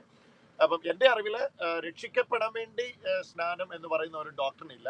രക്ഷിക്കപ്പെടാൻ വേണ്ടിയുള്ള കാര്യം എന്ന് പറയുന്നത് ഹൃദയം കൊണ്ട് നീതിക്കായി വിശ്വസിക്കുകയും വായ് കൊണ്ട് രക്ഷയ്ക്കായി ഏറ്റുപറയുകയും ചെയ്യുന്നവൻ രക്ഷിക്കപ്പെടും. അങ്ങനെ രക്ഷിക്കപ്പെട്ടവനാണ് സ്നാനപ്പെടേണ്ടത് എന്ന ഒരു ഡോക്ടറിനാണ് പൊതുവെ പ്രൊട്ടസ്റ്റന്റ് സമൂഹത്തിൽ ഉണ്ടായിരുന്നപ്പോൾ ഞാൻ ഉണ്ടായിരുന്നപ്പോൾ, ഞാനിപ്പോൾ അതിന്റെ ഭാഗമല്ല, അതുകൊണ്ട് ഉണ്ടായിരുന്നപ്പോൾ എന്ന് പറയുന്നത്, ഉണ്ടായിരുന്നപ്പോൾ ഞാൻ മനസ്സിലാക്കിയത്. അപ്പം മർക്കോസ് 16:16 ഉയർത്തിക്കാട്ടി വിശ്വസിച്ചിട്ട് സ്നാനം എന്ന് പറയുമ്പോൾ ഓർക്കുക, ആ സ്നാനം രക്ഷിക്കപ്പെടാൻ വേണ്ടിയുള്ള സ്നാനമാണ്. അപ്പൊ സ്നാനത്തിലൂടെ രക്ഷിക്കപ്പെടുന്നു എന്ന് വിശ്വസിക്കാത്തവർക്ക്, ആ സ്നാനത്തിലൂടെ രക്ഷ നടക്കുന്നു എന്ന് വിശ്വസിക്കാത്തവർക്ക്, അല്ലെങ്കിൽ സ്നാനത്തിലൂടെ രക്ഷിക്കപ്പെടുന്നു എന്ന് വിശ്വസിക്കാത്തവർക്ക് ആ വാക്യം ഉയർത്തുന്നതിൽ അർത്ഥമില്ല എന്നാണ് വിശദീകരിക്കാനായിട്ട് ഉദ്ദേശിച്ചത്. അപ്പം സഭാചരിത്രത്തിന്റെ ഏടുകൾ നോക്കിയാൽ, സഭാചരിത്രത്തിന്റെ ഏടുകൾ പറഞ്ഞു നോക്കില്ല, ഞാൻ പറഞ്ഞില്ല, ഇപ്പൊ ഈ 1800 വർഷങ്ങൾ, ഈവൻ നവീകരണത്തിന്റെ പിതാവ് എന്നറിയപ്പെടുന്ന മാർട്ടിൻ ലൂതറിന്റെ പിൻഗാമികളായിട്ട് വരുന്ന മാർട്ടിൻ ലൂതറിന്റെ പിൻഗാമികളായിട്ട് വരുന്ന വ്യക്തികൾക്ക് പോലും ഈ സഭയില് ബാപ്റ്റിസം സംബന്ധിച്ചുള്ള ഒരു പ്രശ്നമേ, വാദഗതി പോലും അവരുടെ ഇടയിൽ ഇല്ലായിരുന്നു എന്നുള്ളത് ഈ വിഷയത്തിന്റെ എതിർവാദം ഉയർത്തുന്നവർക്ക് പോലും മനസ്സിലാകുന്ന സത്യയാഥാർത്ഥ്യമായ കാര്യമാണ്. അത് വളരെ ക്ലാരിറ്റിയിൽ സഭാചരിത്രം പഠിക്കുന്നവർക്ക് മനസ്സിലാകുന്നുവല്ലോ. 1800 വർഷം ഈ അനാബാപ്റ്റിസ്റ്റുകളുടെ കാലം വന്നപ്പോൾ ഒറ്റപ്പെട്ട മുഴുകൽ സ്നാനങ്ങൾ അവിടെ ഇവിടങ്ങളിൽ ഉണ്ടായിരുന്നു എന്ന് വന്നാൽ കൂടെ, ജോൺ നെൽസൺ ഡാർബിയുടെ കാലത്തിന് മുമ്പ്, അതിന് മുമ്പുള്ള കാലഘട്ടങ്ങളിൽ മുഴുകൽ സ്നാനം, ശിശു സ്നാനം, തളി, കുളി എന്നുള്ളതിനെ കുറിച്ച് ക്രൈസ്തവരുടെ ഇടയിൽ ഒരു വഴക്കുമില്ല. ഇപ്പൊ 1800 വർഷം ജീവിച്ച ക്രൈസ്തവര്, അവര് മരിച്ചവര് വെള്ളത്തിൽ മുങ്ങിയില്ല എന്ന കാരണത്താൽ അവർ നരകത്തിൽ പോകും എന്ന് ചിന്തിക്കുന്ന പോലെ ഒരു മിഥ്യാ ചിന്ത, ഒരു അബദ്ധ പഞ്ചാംഗം വേറെ ഇല്ല എന്നുള്ളതാണ് അതിൻ്റെ അകത്ത് നമുക്ക് മനസ്സിലാക്കാൻ കഴിയുന്നത്. ശിവശാൻ കേൾക്കാൻ കഴിയുന്നോ? എനിക്ക് കേൾക്കാൻ കഴിയുന്നുണ്ട്. അതിനകത്ത് മറ്റൊരു പ്രധാനപ്പെട്ട കാരണം, ഈ പ്രവൃത്തികളാൽ രക്ഷയില്ല എന്ന് വിശ്വസിക്കുകയും അല്ലെ ആ തരത്തിൽ പ്രചരണം നടത്തുകയും ചെയ്യുന്നവരാണ് സ്നാനം എന്ന പ്രവൃത്തിയുടെ രീതി അത്ര ശരിയായില്ല എന്നതുകൊണ്ട് രക്ഷ നഷ്ടപ്പെടുവോ അപകടത്തിലാവുമോ എന്ന് ആശങ്ക പ്രകടിപ്പിക്കുന്നു. അപ്പൊ അത് റിഫോർമേഷന്റെ ഫാദറിന്റെ തന്നെ വിഷയം വിശ്വാസത്താലുള്ള നീതീകരണം എന്നുള്ളതായിരുന്നല്ലോ. ഞാൻ പറഞ്ഞത് സെൽഫ് കോൺട്രഡിക്ഷൻ ആണ്. അത് അവരിൽ തന്നെ കോൺട്രഡിക്ട് ചെയ്യുന്നത്. അതായത് അവര് പറയുന്നു പ്രവൃത്തികൾ രക്ഷയ്ക്ക് ആധാരമല്ല. പക്ഷേ സ്നാനം എന്ന ആക്ടിലെ അതിന്റെ ഒരു രീതി കുറച്ച് മാറ്റം വന്നതുകൊണ്ട് നിങ്ങളുടെ രക്ഷ അവതാളത്തിലാകാനും സാധ്യതയുണ്ട്. അപ്പം ഒരു പ്രവൃത്തിയും രക്ഷയ്ക്ക് ആധാരമല്ല എന്ന് പറയുന്ന അവർ തന്നെയാണ് ഇതിന്റെ രീതി അല്പം വ്യത്യാസമായതുകൊണ്ട് സംഗതി കുഴപ്പമാകും എന്ന് പറയുന്നു. കുളി മാറി തളിയായോണ്ട് ദൈവം കത്തിക്കും. കാരണം അത് ശരിയായില്ല. അപ്പം കുളി കൊണ്ടാണ് രക്ഷ അവർ തന്നെ പറഞ്ഞു വെക്കുക. ഓക്കെ, അപ്പം ഇപ്പൊ വോയിസ് ക്ലിയർ ആയതുകൊണ്ട് ഞാൻ ചോദിക്കുക, ഈ രക്ഷിക്കപ്പെടാൻ വേണ്ടി സ്നാനം എന്ന് പറയുന്ന ഒരു ഉപദേശം ഷിബിഷാൻ 26 വർഷത്തോളം പ്രൊട്ടസ്റ്റന്റ് സമൂഹത്തിൽ ഉണ്ടായിരുന്നല്ലോ, അങ്ങനെ ഒരു ഉപദേശം ഉണ്ടോ? അങ്ങനെ ഒരു ഉപദേശം ഉണ്ടെന്ന് അവർ അംഗീകരിക്കുകയില്ലേലും വീടുകളിൽ ചെല്ലുമ്പോൾ അങ്ങനെ ഒരു ഉപദേശം അവർ പറയും. അല്ല, എന്റെ ഒരു അറിവില്, ഞാനിപ്പം അറിയാലോ കുറെ ഒരു ജേണി എനിക്കും ഉണ്ടായിരുന്നു, അപ്പൊ എന്റെ അറിവില് രക്ഷിക്കപ്പെടാൻ വേണ്ടി സ്നാനം എന്ന് പറയുന്ന ആരെയും കണ്ടിട്ടില്ല അങ്ങനെ ആ രീതിയിൽ. ഉണ്ട്. അതെങ്ങനെയാന്ന് ചോദിച്ചു കഴിഞ്ഞാൽ പ്രസംഗത്തിലോ അവരുടെ ആധികാരിക ഉപദേശമായിട്ടോ അല്ല. പക്ഷെ ഇപ്പം യാക്കോബായിൽ നിന്നോ മാർത്തോമായിൽ നിന്നോ ഒരാളെ പിടിക്കണമെങ്കിൽ അവരോട് പറയും സ്നാനപ്പെടണം കേട്ടോ, സ്നാനപ്പെട്ടില്ലേ ശരിയാകത്തില്ല. അല്ല, അപ്പം ഒരു പർട്ടിക്കുലർ ഗ്രൂപ്പ് അല്ല. ഞാനിപ്പം ഈ വിഷയം വിശദീകരിക്കുമ്പം 2 വ്യൂ ആണ്. ഇപ്പൊ ഇന്ന് തിരുവനന്തപുരത്ത് നിന്ന് വിളിച്ച് സംസാരിച്ച മഞ്ജുവും ജോർജ് ബ്രദർ എന്റെ അടുത്ത് പറഞ്ഞു, ഈ 2 വ്യൂവും ബ്രദർ ഒന്ന് എക്സ്പ്ലെയിൻ ചെയ്യാമെങ്കിൽ അത് കേൾവിക്കാർക്ക് വളരെ പ്രയോജനം. there are 2 views, mainly 2 views ആണ്. ആ 2 വ്യൂസിനകത്ത് തന്നെ കുറെ സബ് വ്യൂസ് ഉണ്ട്. അപ്പം മെയിൻ 2 വ്യൂസ് എന്ന് പറയുന്നത്, ഒന്ന് മെയിൻ സ്ട്രീം ചർച്ചുകൾ, ലൈക്ക് ഇപ്പം ഓർത്തഡോക്സ് അല്ലെങ്കിൽ കാത്തലിക് ചർച്ചുകൾ ഹോൾഡ് ചെയ്യുന്ന ബാപ്റ്റിസം, ഇപ്പം മർത്തോമ ചർച്ച് വരെ ഹോൾഡ് ചെയ്യുന്ന അല്ലെ അങ്ങനെയുള്ള ചർച്ചുകൾ ഹോൾഡ് ചെയ്യുന്ന ബാപ്റ്റിസം വ്യൂ. രണ്ടാമത്തേതാണ് പ്രൊട്ടസ്റ്റന്റ്, അതായത് ഈ പെന്തക്കോസ്ത സമൂഹക്കാർ ഹോൾഡ് ചെയ്യുന്ന ബാപ്റ്റിസം വ്യൂ. അപ്പൊ ആ വ്യൂവിന്റെ അകത്തുള്ള വ്യത്യസ്തതകളിൽ ഏറ്റവും പ്രധാനപ്പെട്ട 5 വ്യത്യസ്തതകളാണ് ഇവിടെ ചർച്ചയ്ക്ക് ആധാരം സോഫാർ ഞങ്ങൾ ആക്കിയിരിക്കുന്നത്. അതിൽ കഴിഞ്ഞ ദിവസം പറഞ്ഞത് 2 വ്യത്യാസമാണ്. അത് അഡ്രസ് ചെയ്യാനായിട്ട് ആരെങ്കിലും മുമ്പോട്ട് വരണമെന്ന് ഉദ്ദേശിച്ചു പറഞ്ഞതല്ല. കാരണം ഞങ്ങൾ ഇവിടെ നടത്തുന്നത് ഒരു ക്വസ്റ്റ്യൻ അല്ല, ആരെങ്കിലും ഉത്തരം പറയാൻ ഇതിന്റെ പുറകെ വരണം, റിപ്ലൈ തരണം എന്ന് പറഞ്ഞു. ഞങ്ങൾ ഇവിടെ നടത്തുന്നത് ഞങ്ങൾക്കുണ്ടായ കൺവിക്ഷനുകളാണ്. അപ്പൊ കൺവിക്ഷൻസ് നമുക്കുണ്ടാകുന്ന പ്ലാറ്റ്ഫോമിലൂടെ നമ്മൾ പറയുകയാണ്. ഈ കണ്ടവർക്ക് അവർക്കുണ്ടാകുന്ന കൺവിക്ഷനുകൾ പറയാൻ അവസരമുണ്ട്. അത് തന്നെയാണ്. അപ്പം അത് കൺവിക്ഷൻസ് ക്ലാരിറ്റിയിൽ പറയുന്നതേ ഉള്ളൂ. അതല്ലാതെ ഇപ്പം ഇവിടെ ഒരു പ്രത്യേക ഗ്രൂപ്പിനോടുള്ള വൈരാഗ്യമോ വിഷമോ ഒന്നുമില്ല. പെന്തക്കോസ്തില് 1000 അല്ല 10,000 കണക്കിന് സൗഹൃദങ്ങൾ ഇന്നും വിലപ്പെട്ടതായിട്ട് സൂക്ഷിക്കുകയും അവര് വളരെ റെസ്പെക്റ്റോടെ ചെയ്യുന്ന കൂട്ടത്തിലാണ് വ്യക്തിപരമായിട്ട് ഞങ്ങളുള്ളത്. അപ്പം അതല്ല ഇവിടുത്തെ വിഷയം. ഇവിടുത്തെ വിഷയം പേഴ്സൺ അല്ല.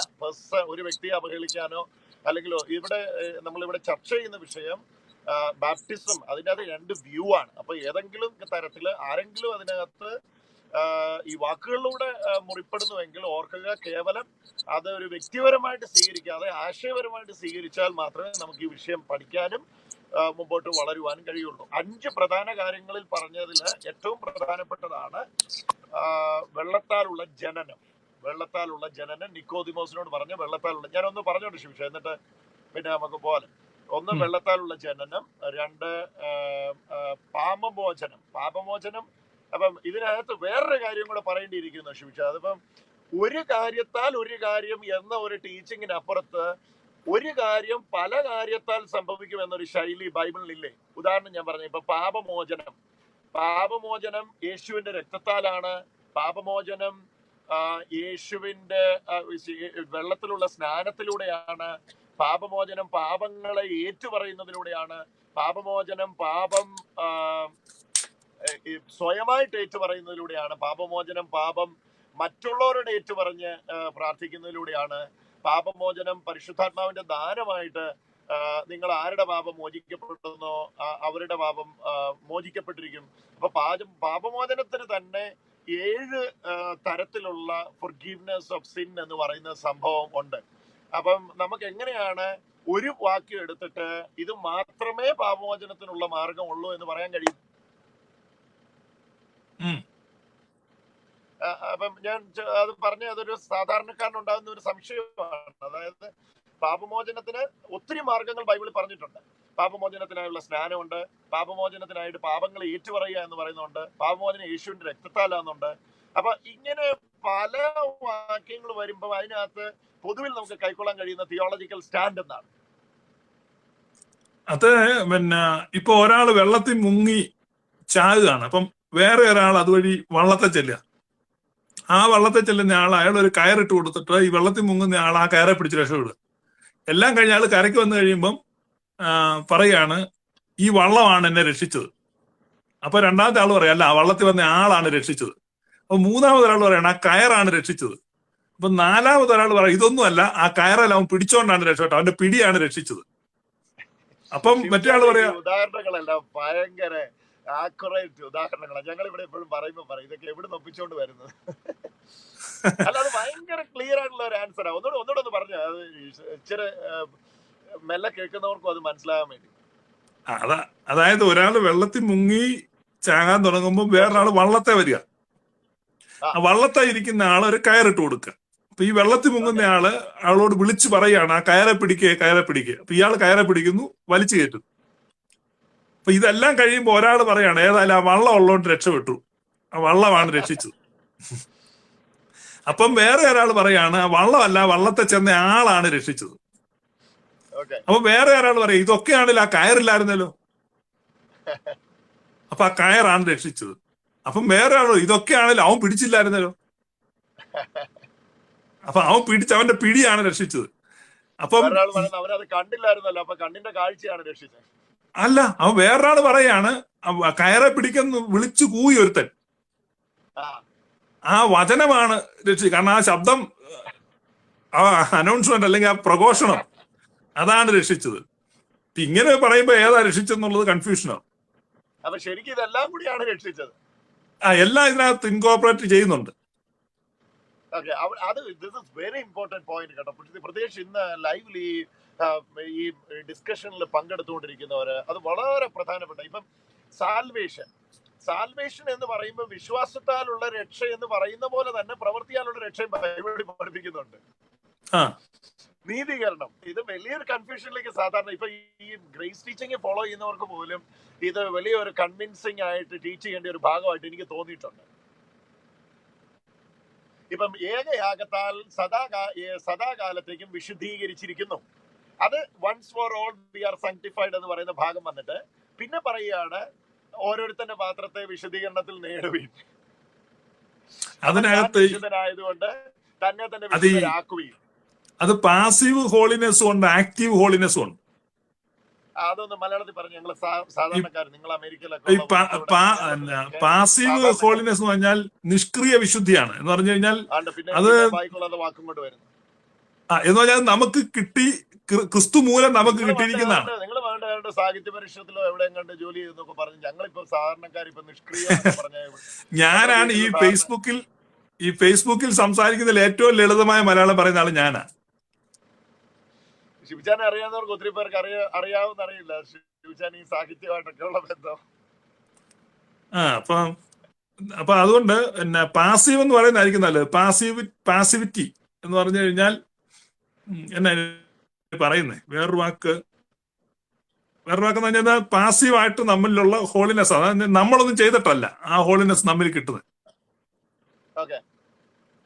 അപ്പൊ ഈ passive holiness all Christians are holy, all ക്രിസ്ത്യൻസിനെ സെയിൻസ് എന്നാണ് വിളിക്കുന്നത്. കാരണം ഇപ്പൊ കൊരിന്ത്യലേഖനം അങ്ങോട്ട് ഓപ്പൺ ചെയ്യുമ്പോഴേ അഖായിലുള്ള വിശുദ്ധന്മാരെ അത് പാസീവ് ഹോളിനെസ് ആണ്. ആ പാസീവ് ഹോളിനെസ് അവന്റെ നാമം വിളിക്കപ്പെട്ടിരിക്കുന്നു. ഞങ്ങൾ നിന്റെ ജനവും നിഷ്ക്രിയ വിശുദ്ധിയാണ്. അതിന് വേറൊരു മലയാളം വാക്കണം, ഞാൻ പെട്ടെന്ന് എനിക്ക് ഓർമ്മ വരുന്നില്ല.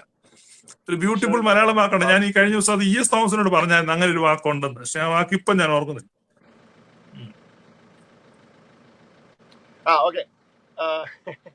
എന്ന് പറഞ്ഞാൽ ആഡ് ചെയ്യേണ്ടാത്ത ഒരിക്കലായി എന്നേക്കുമായുള്ള അതായിരിക്കും അല്ലെ.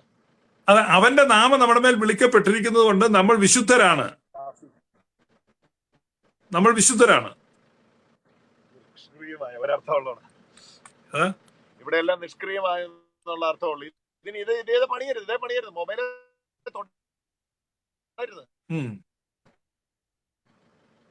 അപ്പൊ നിഷ്ക്രിയ, അപ്പൊ അങ്ങനെ പാസീവ് ഹോളിനെസ് ഉണ്ട്, പിന്നെ ആക്റ്റീവ് ഹോളിനെസ് ഉണ്ട്. അതുകൊണ്ടാണ് ഈ കാത്തലിക് സഭയിൽ ചില ആളുകളെ വിശുദ്ധരായി പ്രഖ്യാപിക്കുന്നത്. എല്ലാരും വിശുദ്ധരല്ല, പിന്നെ എന്തിനാ പ്രഖ്യാപിക്കുന്നത് വെച്ചാൽ അത് അവർ ആക്റ്റീവ് ഹോളിനെസ്സിലാണ് അവർ വിശുദ്ധരാകുന്നത്. 10 വായിച്ചേക്കാം. നിഷ്ക്രിയനായ ജഡമായ അനുസൃതമായ അപ്രാവർത്തികമായ ക്രിയാശൂന്യമായ സഹനശീലമായ എതിർക്കാത്ത സഹിക്കുന്ന കർമ്മവിജിയായ പലിശ ഈടാക്കാത്ത നിഷ്ക്രിയമായ. മതിയല്ലോ. അതുകൊണ്ടാണ് പാസീവ് ആണ് ആ ഹോളിനെസ്. അത് നമ്മളെല്ലാം പാസീവ് ഹോളിയാണ്. ഓക്കെ, അപ്പം നമ്മുടെ സബ്ജക്റ്റിലേക്ക് മടങ്ങി വന്നാല്, അപ്പം മർക്കോസ് 16:16 പറയുന്ന വിശ്വസിക്കുകയും സ്നാനം ഏൽക്കുകയും ചെയ്യുന്ന. അപ്പൊ ഈ വിശ്വസിക്കുക എന്നുള്ള ബൈബിളിലുള്ളത് ഈ ഫെയ്ത്ത് ഇൻ ജീസസും ഫെയ്ത്ത് ഓഫ് ജീസസും മലയാളത്തിൽ പരിഭാഷപ്പെടുത്തി ഇപ്പൊ ഫെയ്ത്ത് ഇൻ ജീസസ് എന്നാണ് ട്രാൻസ്ലേറ്റ് ചെയ്തിരിക്കുന്നത്. ശിവചാൻ അതിനെ കുറിച്ച് പഠിച്ചിട്ടുണ്ടോ? അതിനെക്കുറിച്ച് കഴിഞ്ഞ ദിവസം എന്നോട് ഒരാള് അയർലൻഡിൽ നിന്നുള്ള ഒരു ആള് വിളിച്ചു ചോദിച്ചായിരുന്നു. അപ്പോ നമ്മുടെ നീതീകരണം സംഭവിച്ചിരിക്കുന്നത് യേശുക്രിസ്തുവിന്റെ ഉയർത്തെഴുന്നേൽപ്പിനാല. റോമാലേഖനം വളരെ ക്ലിയർ ആയിട്ട് പറയുന്നു. അപ്പൊ നമ്മുടെ ഉയർപ്പിനായി നീതീകരിച്ചിരിക്കുന്ന നമ്മുടെ കർത്താവായ യേശുക്രിസ്തുവിനെ, നമ്മുടെ നീതിക്കായി ഉയർപ്പിച്ചിരിക്കുന്ന, തിരിഞ്ഞുപോയി, നമ്മുടെ നീതിക്കായി ഉയർപ്പിച്ചിരിക്കുന്ന നമ്മുടെ കർത്താവായ യേശുക്രിസ്തുവിനെ. അപ്പൊ യേശുക്രിസ്തുവിന്റെ റിസറക്ഷൻ ആണ് നമ്മുടെ നീതിക്ക് ആധാരം. ആ റിസറക്ഷൻ സംഭവിച്ചത് നമ്മുടെ വിശ്വാസം കൊണ്ടല്ല, യേശുവിന്റെ വിശ്വാസം കൊണ്ടാണ്. അപ്പൊ ഞാന് ഈ ഫെയ്ത്ത് ഓഫ് ജീസസ് എന്ന് പറഞ്ഞ ഒരു സീരീസ് ഓഫ് സെർമൺ ഒരു 80 മണിക്കൂറത്തെ ഒരു കണ്ടിന്യൂസ് ആയി ടീച്ച് ചെയ്തായിരുന്നു. അപ്പൊ ഞാൻ അതിനുവേണ്ടി ബൈബിളിലുള്ള ഫെയ്ത്ത് ഇൻ ജീസസും ഫെയ്ത്ത് ഓഫ് ജീസസും തമ്മിലുള്ള ഡിഫറൻസ് റൂട്ട് ഗ്രീക്ക് വേർഷനിൽ പോയി സ്റ്റഡി ചെയ്തായിരുന്നു. അപ്പൊ അതിശയിപ്പിക്കുന്ന ഒരു സംഭവം കണ്ടിരിക്കുന്നത് എന്താണെന്ന് വെച്ചാല്, most of the place faith of Jesus, യേശുവിന്റെ വിശ്വാസം എന്ന് പറഞ്ഞിരിക്കുന്നിടത്ത് യേശുവിലുള്ള നമ്മുടെ വിശ്വാസം എന്താ പരിഭാഷപ്പെടുത്തി വെച്ചിരിക്കുന്നത്? അങ്ങനെയല്ല. അതിന്റെ പ്രശ്നം എന്താന്ന് വെച്ച് കഴിഞ്ഞാൽ, ഈ യേശു ആണ് വിശ്വാസത്തിന്റെ നായകൻ. അത് കിട്ടിയാൽ captain of faith, author of faith എന്ന് പറയുന്നത് എടുത്തു വന്നാലേ നമുക്കത് മനസ്സിലാവുള്ളൂ. അത് ഇവര് പറയുന്നതല്ലേ. അതിനുവേണ്ടി അതിനകത്ത് വേറൊരു വാക്യമുണ്ട്. ഈ FS ലേഖനത്തിൽ പറയുമ്പം 3 കാര്യങ്ങൾ കാണാൻ നിങ്ങളുടെ കണ്ണ് തുറക്കണമെന്ന് പൗലുസ്ലിയ പ്രാർത്ഥിക്കുമ്പം, വിശ്വസിക്കുന്നവരിൽ വ്യാപരിക്കുന്ന അവന്റെ ശക്തിയുടെ അളവറ്റ വലിപ്പം എന്നുണ്ട്. അത് ഭയങ്കര തെറ്റിദ്ധാരണ. കാരണം വിശ്വസിക്കുന്നവർക്ക് വേണ്ടി അവന്റെ ഒരു ശക്തി വരികയല്ല, വിശ്വസിപ്പിക്കാൻ വേണ്ടി ഒരു ശക്തി വരിക. അതായത് അവന്റെ ശക്തി വന്നാണ് നമ്മളെ ക്യാരി ചെയ്യുന്നത്. അത് വിശ്വസിപ്പിക്കുന്നത്. വിശ്വാസത്തിൽ പോലും പ്രശംസയ്ക്ക് കാര്യമില്ലല്ലോ. ഒരാൾ വിശ്വസിക്കുന്നു എന്ന് പറയുന്ന പോലും പ്രശംസയ്ക്ക് കാരണമില്ലല്ലോ. അല്ല, അതിന് നിങ്ങൾ കാരണമല്ല. വിശ്വസിക്കുന്നു എന്ന് പറയുന്ന പോലും വിശ്വാസം പോലും ദൈവത്തിന്റെ ദാനമാണല്ലോ. അത് തന്നെ. അപ്പൊ അതുകൊണ്ട് അതൊരു അബദ്ധമാണ്. അപ്പൊ നമ്മൾ വിശ്വസിച്ച് നമ്മൾ എന്തോ നേടിയെടുക്കണം, അതെല്ലാം നമുക്ക് ഈ ഭാരതീയ പുരാണങ്ങളിൽ നിന്നൊക്കെ കിട്ടിയിരിക്കുന്ന. അല്ല, ഈ 5 pillars ഓഫ് റിഫോർമേഷൻ നമ്മൾ നോക്കുമ്പോൾ ഈ സോളാ സ്ക്രിപ്ചറ പോലെ തന്നെ ഉള്ള ഒരു ഇതാണ് ഈ ഫെയ്ത്ത് അലോൺ എന്ന് പറയുന്ന സംഭവം. ആ ഫെയ്ത്ത് അലോണിനകത്ത് നമ്മൾ നോക്കുമ്പോഴും ഈ ഫെയ്ത്ത് അലോണിന് വേണ്ടി ഉപയോഗിക്കുന്ന വാക്യങ്ങളില് 80% faith of Jesus, faith in Jesus അല്ല, യേശുവിലുള്ള വിശ്വാസം എന്ന് മലയാളത്തിൽ പരിഭാഷപ്പെടുത്തിയിരിക്കുന്നത്. നമ്മൾ വായിക്കുമ്പോൾ യേശുവിലുള്ള നമ്മുടെ എന്നുള്ള ചിന്തയിലാണ് എടുക്കുന്നത്. ശരിക്കും മലയാളത്തിൽ ശരിക്കും നോക്കി യേശുവിലുള്ള വിശ്വാസം, ലേഖനത്തിൽ യേശുവിലുള്ള വിശ്വാസം എന്ന് പറയുമ്പോൾ യേശുവിന്റെ വിശ്വാസം എന്നാ അതിന്റെ അർത്ഥം. അതല്ലാതെ യേശുവിൽ നമ്മൾ വിശ്വസിക്കുന്നത് നമ്മുടെ വിശ്വാസം അല്ല പറയുന്നത്. നമ്മളെ ശിശു വിശ്വസിച്ചില്ല. ഞാൻ വിഷയത്തിലേക്ക് വരികയാണ്. ശിശു വിശ്വസിച്ചില്ല. ശിശുവിന് വിശ്വസിക്കാൻ പ്രായമായില്ല. ശിശുവിന് വേണ്ടി മാതാപിതാക്കൾ അത് ചെയ്തു. ശിശുവിന് വേണ്ടി എല്ലാം മാതാപിതാക്കളാ ചെയ്യുന്നത് അല്ലേ? ശിശുവിന് വേണ്ടി എല്ലാ നറിഷ്മെന്റും കൊടുക്കുന്നത് മാതാപിതാക്കൾ, എഡ്യൂക്കേഷൻ കൊടുക്കുന്ന മാതാപിതാക്കളാണ്. പക്ഷെ അതിൽ പിന്നെ ശിശു വളരുകയാണ് ചെയ്യുന്നത്. അതുകൊണ്ടാണ് ഈ ക്രൈസ്തവ പാരമ്പര്യത്തിൽ വളരാൻ വേണ്ടി പിന്നീട് ഈ ടീച്ചിങ്സ് ഹൃദയത്തിൽ കൊടുക്കുന്നതും പിന്നീട് ഇപ്പൊ ആദ്യ കുർബാന ആയാലും അങ്ങനെയുള്ള ഫോളോ അപ്പ് സ്റ്റെപ്സ് വരുന്നത് അല്ലേ? അല്ല, ഇതിനകത്ത് ഇപ്പൊ ദൈവം ഇതിനെ എങ്ങനെ കാണുന്നെന്ന് നമുക്ക് നോക്കാം. ദൈവം ഈ ദൈവം ഈ ഒരു കുഞ്ഞുമായിട്ടുള്ള പിതാവിന്റെ ബന്ധത്തെ കാണുന്നത് ഇസഹാക്കിനെ യാഗം കഴിക്കുമ്പോൾ ഇസഹാക്കിന് 30 വയസ്സ് പ്രായമുണ്ട്. അപ്പൊ അബ്രഹാമിനോട് ദൈവം പറയാണ്, നീ നിന്റെ മകനെ, നീ സ്നേഹിക്കുന്ന ഏകജാതനായ ഇസഹാക്കിനെ കൂട്ടിക്കൊണ്ട് മോറിയ ദേശത്ത് എന്ന് ഞാൻ നിന്നെ കാണിക്കുന്ന മലയിൽ വെച്ച് അവനെ ഹോമയാഗം കഴിച്ചേക്കാൻ പറഞ്ഞാൽ ദൈവം അബ്രഹാമായിട്ടുള്ള ഇടപാട് ഇസഹാക്കിനെ ഉൾപ്പെടുത്തുന്നേ ഇല്ല. എന്നാൽ നീ ഇസഹാക്കിനെ കൂടെ വിളിച്ചോണ്ട് പോവാ, നമുക്കൊരു ഇമ്പോർട്ടന്റ് കാര്യം ഡിസ്കസ് ചെയ്യാനുണ്ട്, നമുക്ക് അവന്റെ ഒരു കൺസെന്റ് മേടിച്ചിട്ട് അവനെ യാഗം കഴിക്കാമെന്നല്ല പറഞ്ഞേ. അപ്പൊ ഒരു ഹോമയാഗം കഴിക്കാൻ പോലും മകൻ വെരി ഇമ്പോർട്ടന്റ് പോയിന്റ്. അതെ, കുഞ്ഞിന്റെ കൺസെന്റ് എടുത്തില്ല. കുഞ്ഞല്ലല്ലോ അവൻ, മുതിർന്നു, എന്നിട്ടും എടുത്തില്ല. 30 വയസ്സായിട്ടും. കാരണം ഹോമയാഗത്തിനുള്ള വിറക് മുഴുവൻ സ്വന്തം തോളിൽ വെച്ച് മോറിയാമലയിലോട്ട് കയറി ഇസാക്ക. അല്ലാതെ നമ്മൾ ഈ ബാലൻ എന്നൊക്കെ ബൈബിളിലുള്ളപ്പോ നമ്മുടെ വിചാരം ഇനി ബാലനാണെ തന്നെ ആ ബാലന്റെ അനുവാദം ചോദിച്ചില്ല. അല്ല, ബൈബിളിലെ എല്ലാ കാര്യങ്ങളും അങ്ങനെ തന്നെ ആയിരുന്നല്ലോ. കുഞ്ഞുങ്ങളെ കൺസെന്റ് ചോദിച്ചിട്ടല്ലല്ലോ ഒന്നും ചെയ്തിരുന്നത്. അല്ല, അപ്പം ദൈവം ഇതിനെ എങ്ങനെ കാണുന്നു എന്നുള്ളതിന്റെ ക്ലാസിക് എക്സാമ്പിൾ ആണ്. ഇതിനെ ഒരു തരത്തിലും കട്ട് ചെയ്യാൻ പറ്റത്തില്ല. കാരണം ദൈവം ഇപ്പൊ ഈ തർക്കത്തിൽ ഇടപെട്ടാൽ ഇതാണ് സ്ഥിതി. ദൈവത്തിന്റെ സ്റ്റാൻഡ് ഇതാണ്. ഓക്കെ, പിന്നെ ഇനി ആറാമത്തെ ക്വസ്റ്റ്യനിലോട്ട് ഞാൻ വരട്ടെ. പെട്ടെന്ന് ചോദിച്ചു തീർക്കാം, ഒരു 30 മിനിറ്റ്സിനകത്ത് ചോദിച്ചു തീർക്കാം. ഓക്കെ, ആറാമത്തെ ക്വസ്റ്റ്യൻ ഈ സ്നാനം എന്ന് പറയുന്നത് സ്പിരിച്വൽ മീനിങ്ങിലും ബൈബിളിൽ പലയിടങ്ങളിൽ ഉപയോഗിച്ചിട്ടുണ്ടല്ലോ. അവനവളെ വചനത്തോടു കൂടിയ ജലസ്നാനത്താൽ, അഗ്നി കൊണ്ടുള്ള സ്നാനം, ആത്മാവ് കൊണ്ടുള്ള സ്നാനം. അപ്പം സ്പിരിച്വൽ മീനിങ്ങിൽ അപ്പൊ ഇനി വേറെ ഏറ്റവും പ്രധാനപ്പെട്ട ഒരു കാര്യം, യേശു തന്റെ ക്രൂശീകരണത്തെ പറ്റി പറയുമ്പോൾ ഞാൻ ഏൽക്കാൻ പോകുന്ന സ്നാനം നിങ്ങൾക്ക് ഏൽക്കാൻ പറ്റുകയെന്ന് പറയുന്ന ഒരു സംഭവം ഉണ്ടല്ലോ.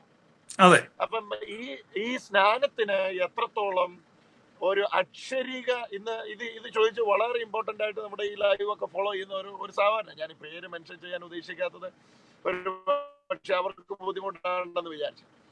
അപ്പം ആയിട്ട് കാണുന്നവരുണ്ട്, എല്ലാ രീതിയിലും കാണുന്നവർ. അപ്പൊ അവർ ചോദിച്ചൊരു കാര്യം, എന്തുകൊണ്ടാണ് ഇന്ന് ഈ ഒരു കർമ്മത്തിലല്ല, ഒരു കർമ്മത്തിലും അല്ല, എന്നാൽ പിന്നെ എന്തിനാണ് ഒരു സ്പിരിച്വൽ മീനിങ്ങിന് അപ്പുറത്ത് ഒരു ലിറ്ററൽ മീനിങ് എടുക്കുന്നത് ഇങ്ങനെ ഒരു കർമ്മത്തിന് വേണ്ടി? ലിറ്ററൽ മീനിങ് എടുക്കുന്ന എന്തിനാന്ന് വെച്ചാൽ ഈ സ്പിരിച്വാലിറ്റിയെ പറ്റി ഒത്തിരി തെറ്റിദ്ധാരണയുണ്ട്. അതായത് ക്രിസ്ത്യൻ സ്പിരിച്വാലിറ്റിയെ പറ്റി ഞാൻ കഴിഞ്ഞ ദിവസങ്ങളിലൊക്കെ വളരെ അധികം പ്രാവശ്യം പറഞ്ഞാണ്. ഈ ക്രിസ്ത്യൻ സ്പിരിച്വാലിറ്റിയെ പറ്റി മനസ്സിലാക്കണം, വചനം മാംസമായി തീർന്നു എന്നതാണ് മിസ്റ്ററി. വചനം മാംസമായി തീർന്നു. അപ്പൊ അതിനെതിരായിട്ട് ഈ അയഥാർത്ഥമായ അല്ലെങ്കിൽ ഒരു വിർച്വൽ വേൾഡും ഒരു വിർച്വൽ റിയാലിറ്റിയുമാണ് സ്പിരിച്വാലിറ്റി എന്ന് പറയുന്ന ഒരു കോൺസെപ്റ്റ് ഉണ്ട്. അതായത് ഈ ശരീരം പാപമാണെന്നും ഈ വിസിബിൾ ആൻഡ് ടാൻജിബിൾ വേൾഡ് തന്നെ പാപമാണെന്നും അതുകൊണ്ട് നമ്മൾ ഒരു അയഥാർത്ഥമായ, അതായത് ഒരു വിർച്വൽ വേൾഡിലാണ് നമുക്ക് വേണ്ടി സ്വർഗം സൃഷ്ടിക്കപ്പെടുന്നതെന്നും നമ്മൾ പുക പോലെ ആയിരിക്കും സ്വർഗത്തിൽ കൂടെ നടക്കുന്നതെന്നും ഒക്കെ പഠിപ്പിക്കുന്ന ആത്മീയതയുണ്ട്. ആ ആത്മീയത നോസ്റ്റിസിസം ഉണ്ട്. അതുപോലെ ഏർലി സെഞ്ചുറിയിൽ ചർച്ചിൽ വന്ന ഡോസറ്റിസം ഉണ്ട്. അവരത് ക്രിസ്തുവിന്റെ ശരീരം പോലും വളരെ പ്രധാനപ്പെട്ട ഒന്നാണ് അല്ലേ. അതുപോലെ ക്രിസ്തുവിന്റെ ശരീരം റിയൽ ആയിരുന്നില്ല, it was just an illusion എന്ന് പഠിപ്പിച്ചവരുണ്ട്. അതിനാണ് യേശു പറഞ്ഞ എന്നെ തൊട്ടു നോക്കുവിൻ, എന്റെ ശരീരത്തിൽ തൊട്ടു നോക്കുവിൻ. അതുപോലെ യേശു കർത്താവ് ഈ പരിശുദ്ധ കുർബാന സ്ഥാപിക്കുന്നതാണെങ്കിലും ക്രൂശീകരണത്തിന് മുമ്പ് സ്ഥാപിച്ചതിന്റെ കാരണം അതാ. ക്രൂശീകരണം ഉയർത്തെഴുന്നേൽപ്പിന് ശേഷം സ്ഥാപിക്കുന്നെങ്കിൽ അതെന്തോ ഒരു മായാജാലാന്ന് ഇവർ പറഞ്ഞു വരുത്താൻ സാധ്യതയുണ്ട്. അതുകൊണ്ടാണ് ഇവരുടെ നോർമൽ മീലിൽ നിന്ന് തന്നെ അപ്പം എടുത്ത് മുറിച്ചു കൊടുത്തത് എന്ന് പറഞ്ഞാൽ it is very real, it is physical, it is tangible, it is very real എന്ന് അവരെ ബോധ്യപ്പെടുത്തുകയാണ്. അപ്പൊ അതുകൊണ്ട് മാമോദിസായും അങ്ങനെ തന്നെയാണ്, വെള്ളത്തിൽ ആ സ്നാനം നടത്തുക. ഞാൻ ചോദിക്കുന്നത്, അങ്ങനെ ഈ കർമ്മത്തിലല്ല ദൈവം പ്രസാദിക്കുന്നത്, ഒരാളുടെ ഹൃദയത്തിലാണ് ദൈവം പ്രസാദിക്കുന്നതെങ്കിൽ അങ്ങനെ ഒരു കർമ്മം എന്ന് പറയുന്നതിന്റെ ആവശ്യകത എന്താണ്? ആ കർമ്മം എന്ന് പറയുന്നത് ഒരു മീഡിയമാണ്. ഇപ്പം നയവാന്റെ വേലക്കാരത്ത് ചോദിക്കുന്നുണ്ട്, പ്രവാചകൻ ഇതിനേക്കാൾ ബുദ്ധിമുട്ട്. ഞാൻ അതും കൂടെ ഉൾപ്പെടുത്തിയാ ചോദിക്കുന്നതെന്ന് കൂട്ടിക്കും. അപ്പം ശരിക്കും ഈ ഒരു കർമ്മത്തിലൂടെ ഇതാകുന്നു എന്നാണോ? ഇതൊന്ന് ശ്രദ്ധിച്ച് ഒന്ന് ഉത്തരം പറയണം. ഈ കർമ്മത്തിലൂടെ ഇതാകുന്നു എന്നാണോ, അല്ലെ ആയതിന്റെ പ്രതീകമായി ഇത് ചെയ്യുന്നു എന്നാണോ? ആയതിനെ സ്വീകരിക്കുന്നതാണ്, അല്ല കർമ്മത്തിലൂടെ ആരും ഒന്നും ആക്കുന്നില്ല. എക്സാക്ട്ലി. അതൊന്ന് ഹൈലൈറ്റ് ചെയ്ത് പറയൂ. അതുകൊണ്ട് തന്നെയാണ് ശിശുക്കൾക്ക് ഇത് കൊടുക്കുന്നത്. നമ്മൾ അധ്വാനിച്ച് സമ്പാദിക്കുന്നല്ല. ഈ പറഞ്ഞ അതിന്റെ മിസ്റ്റിക്കൽ ഫാക്ടർ ഏതാ? അതിന്റെ മിസ്റ്റിക്കൽ ഫാക്ടർ എന്ന് പറയുന്നത് ഈ പറഞ്ഞതാണ്. അത് ഇറ്റ് ഈസ് ഓൾറെഡി ഗിവൺ. ആ നൽകപ്പെട്ടിരിക്കുന്നതിനെ സ്വീകരിക്കാണ്. അതെ അതെ അതെ. ഫോർ എക്സാമ്പിൾ, ഇപ്പം ഒരാള് രക്ഷിക്കപ്പെടുന്നു എന്ന് പറയുന്നു. ആ രക്ഷിക്കപ്പെടുന്നത് രക്ഷിച്ചു കഴിഞ്ഞിട്ടാണ്. അതായത് സകല കാലത്തിന് മുമ്പേ ദൈവം നമ്മെ രക്ഷിച്ചിരിക്കുന്നു. ഇപ്പൊ പറയുമ്പം രക്ഷിക്കപ്പെടുന്നു എന്നുള്ളതിലുപരി നമ്മെ രക്ഷിച്ചിരിക്കുന്നു. അതാണ് സത്യം, അല്ലേ? അതായത് ഈ അംബാനിയുടെ കുടുംബത്തിൽ ഒരു കുഞ്ഞ് ജനിച്ചാൽ ആ കുഞ്ഞ് കോടീശ്വരനായിട്ടാ ജനിക്കുന്നത്. ഓക്കെ. അല്ലാതെ പിന്നെ പോയി അതിന് പൈസ ഉണ്ടാക്കേണ്ട ആവശ്യമില്ല. ഓക്കെ.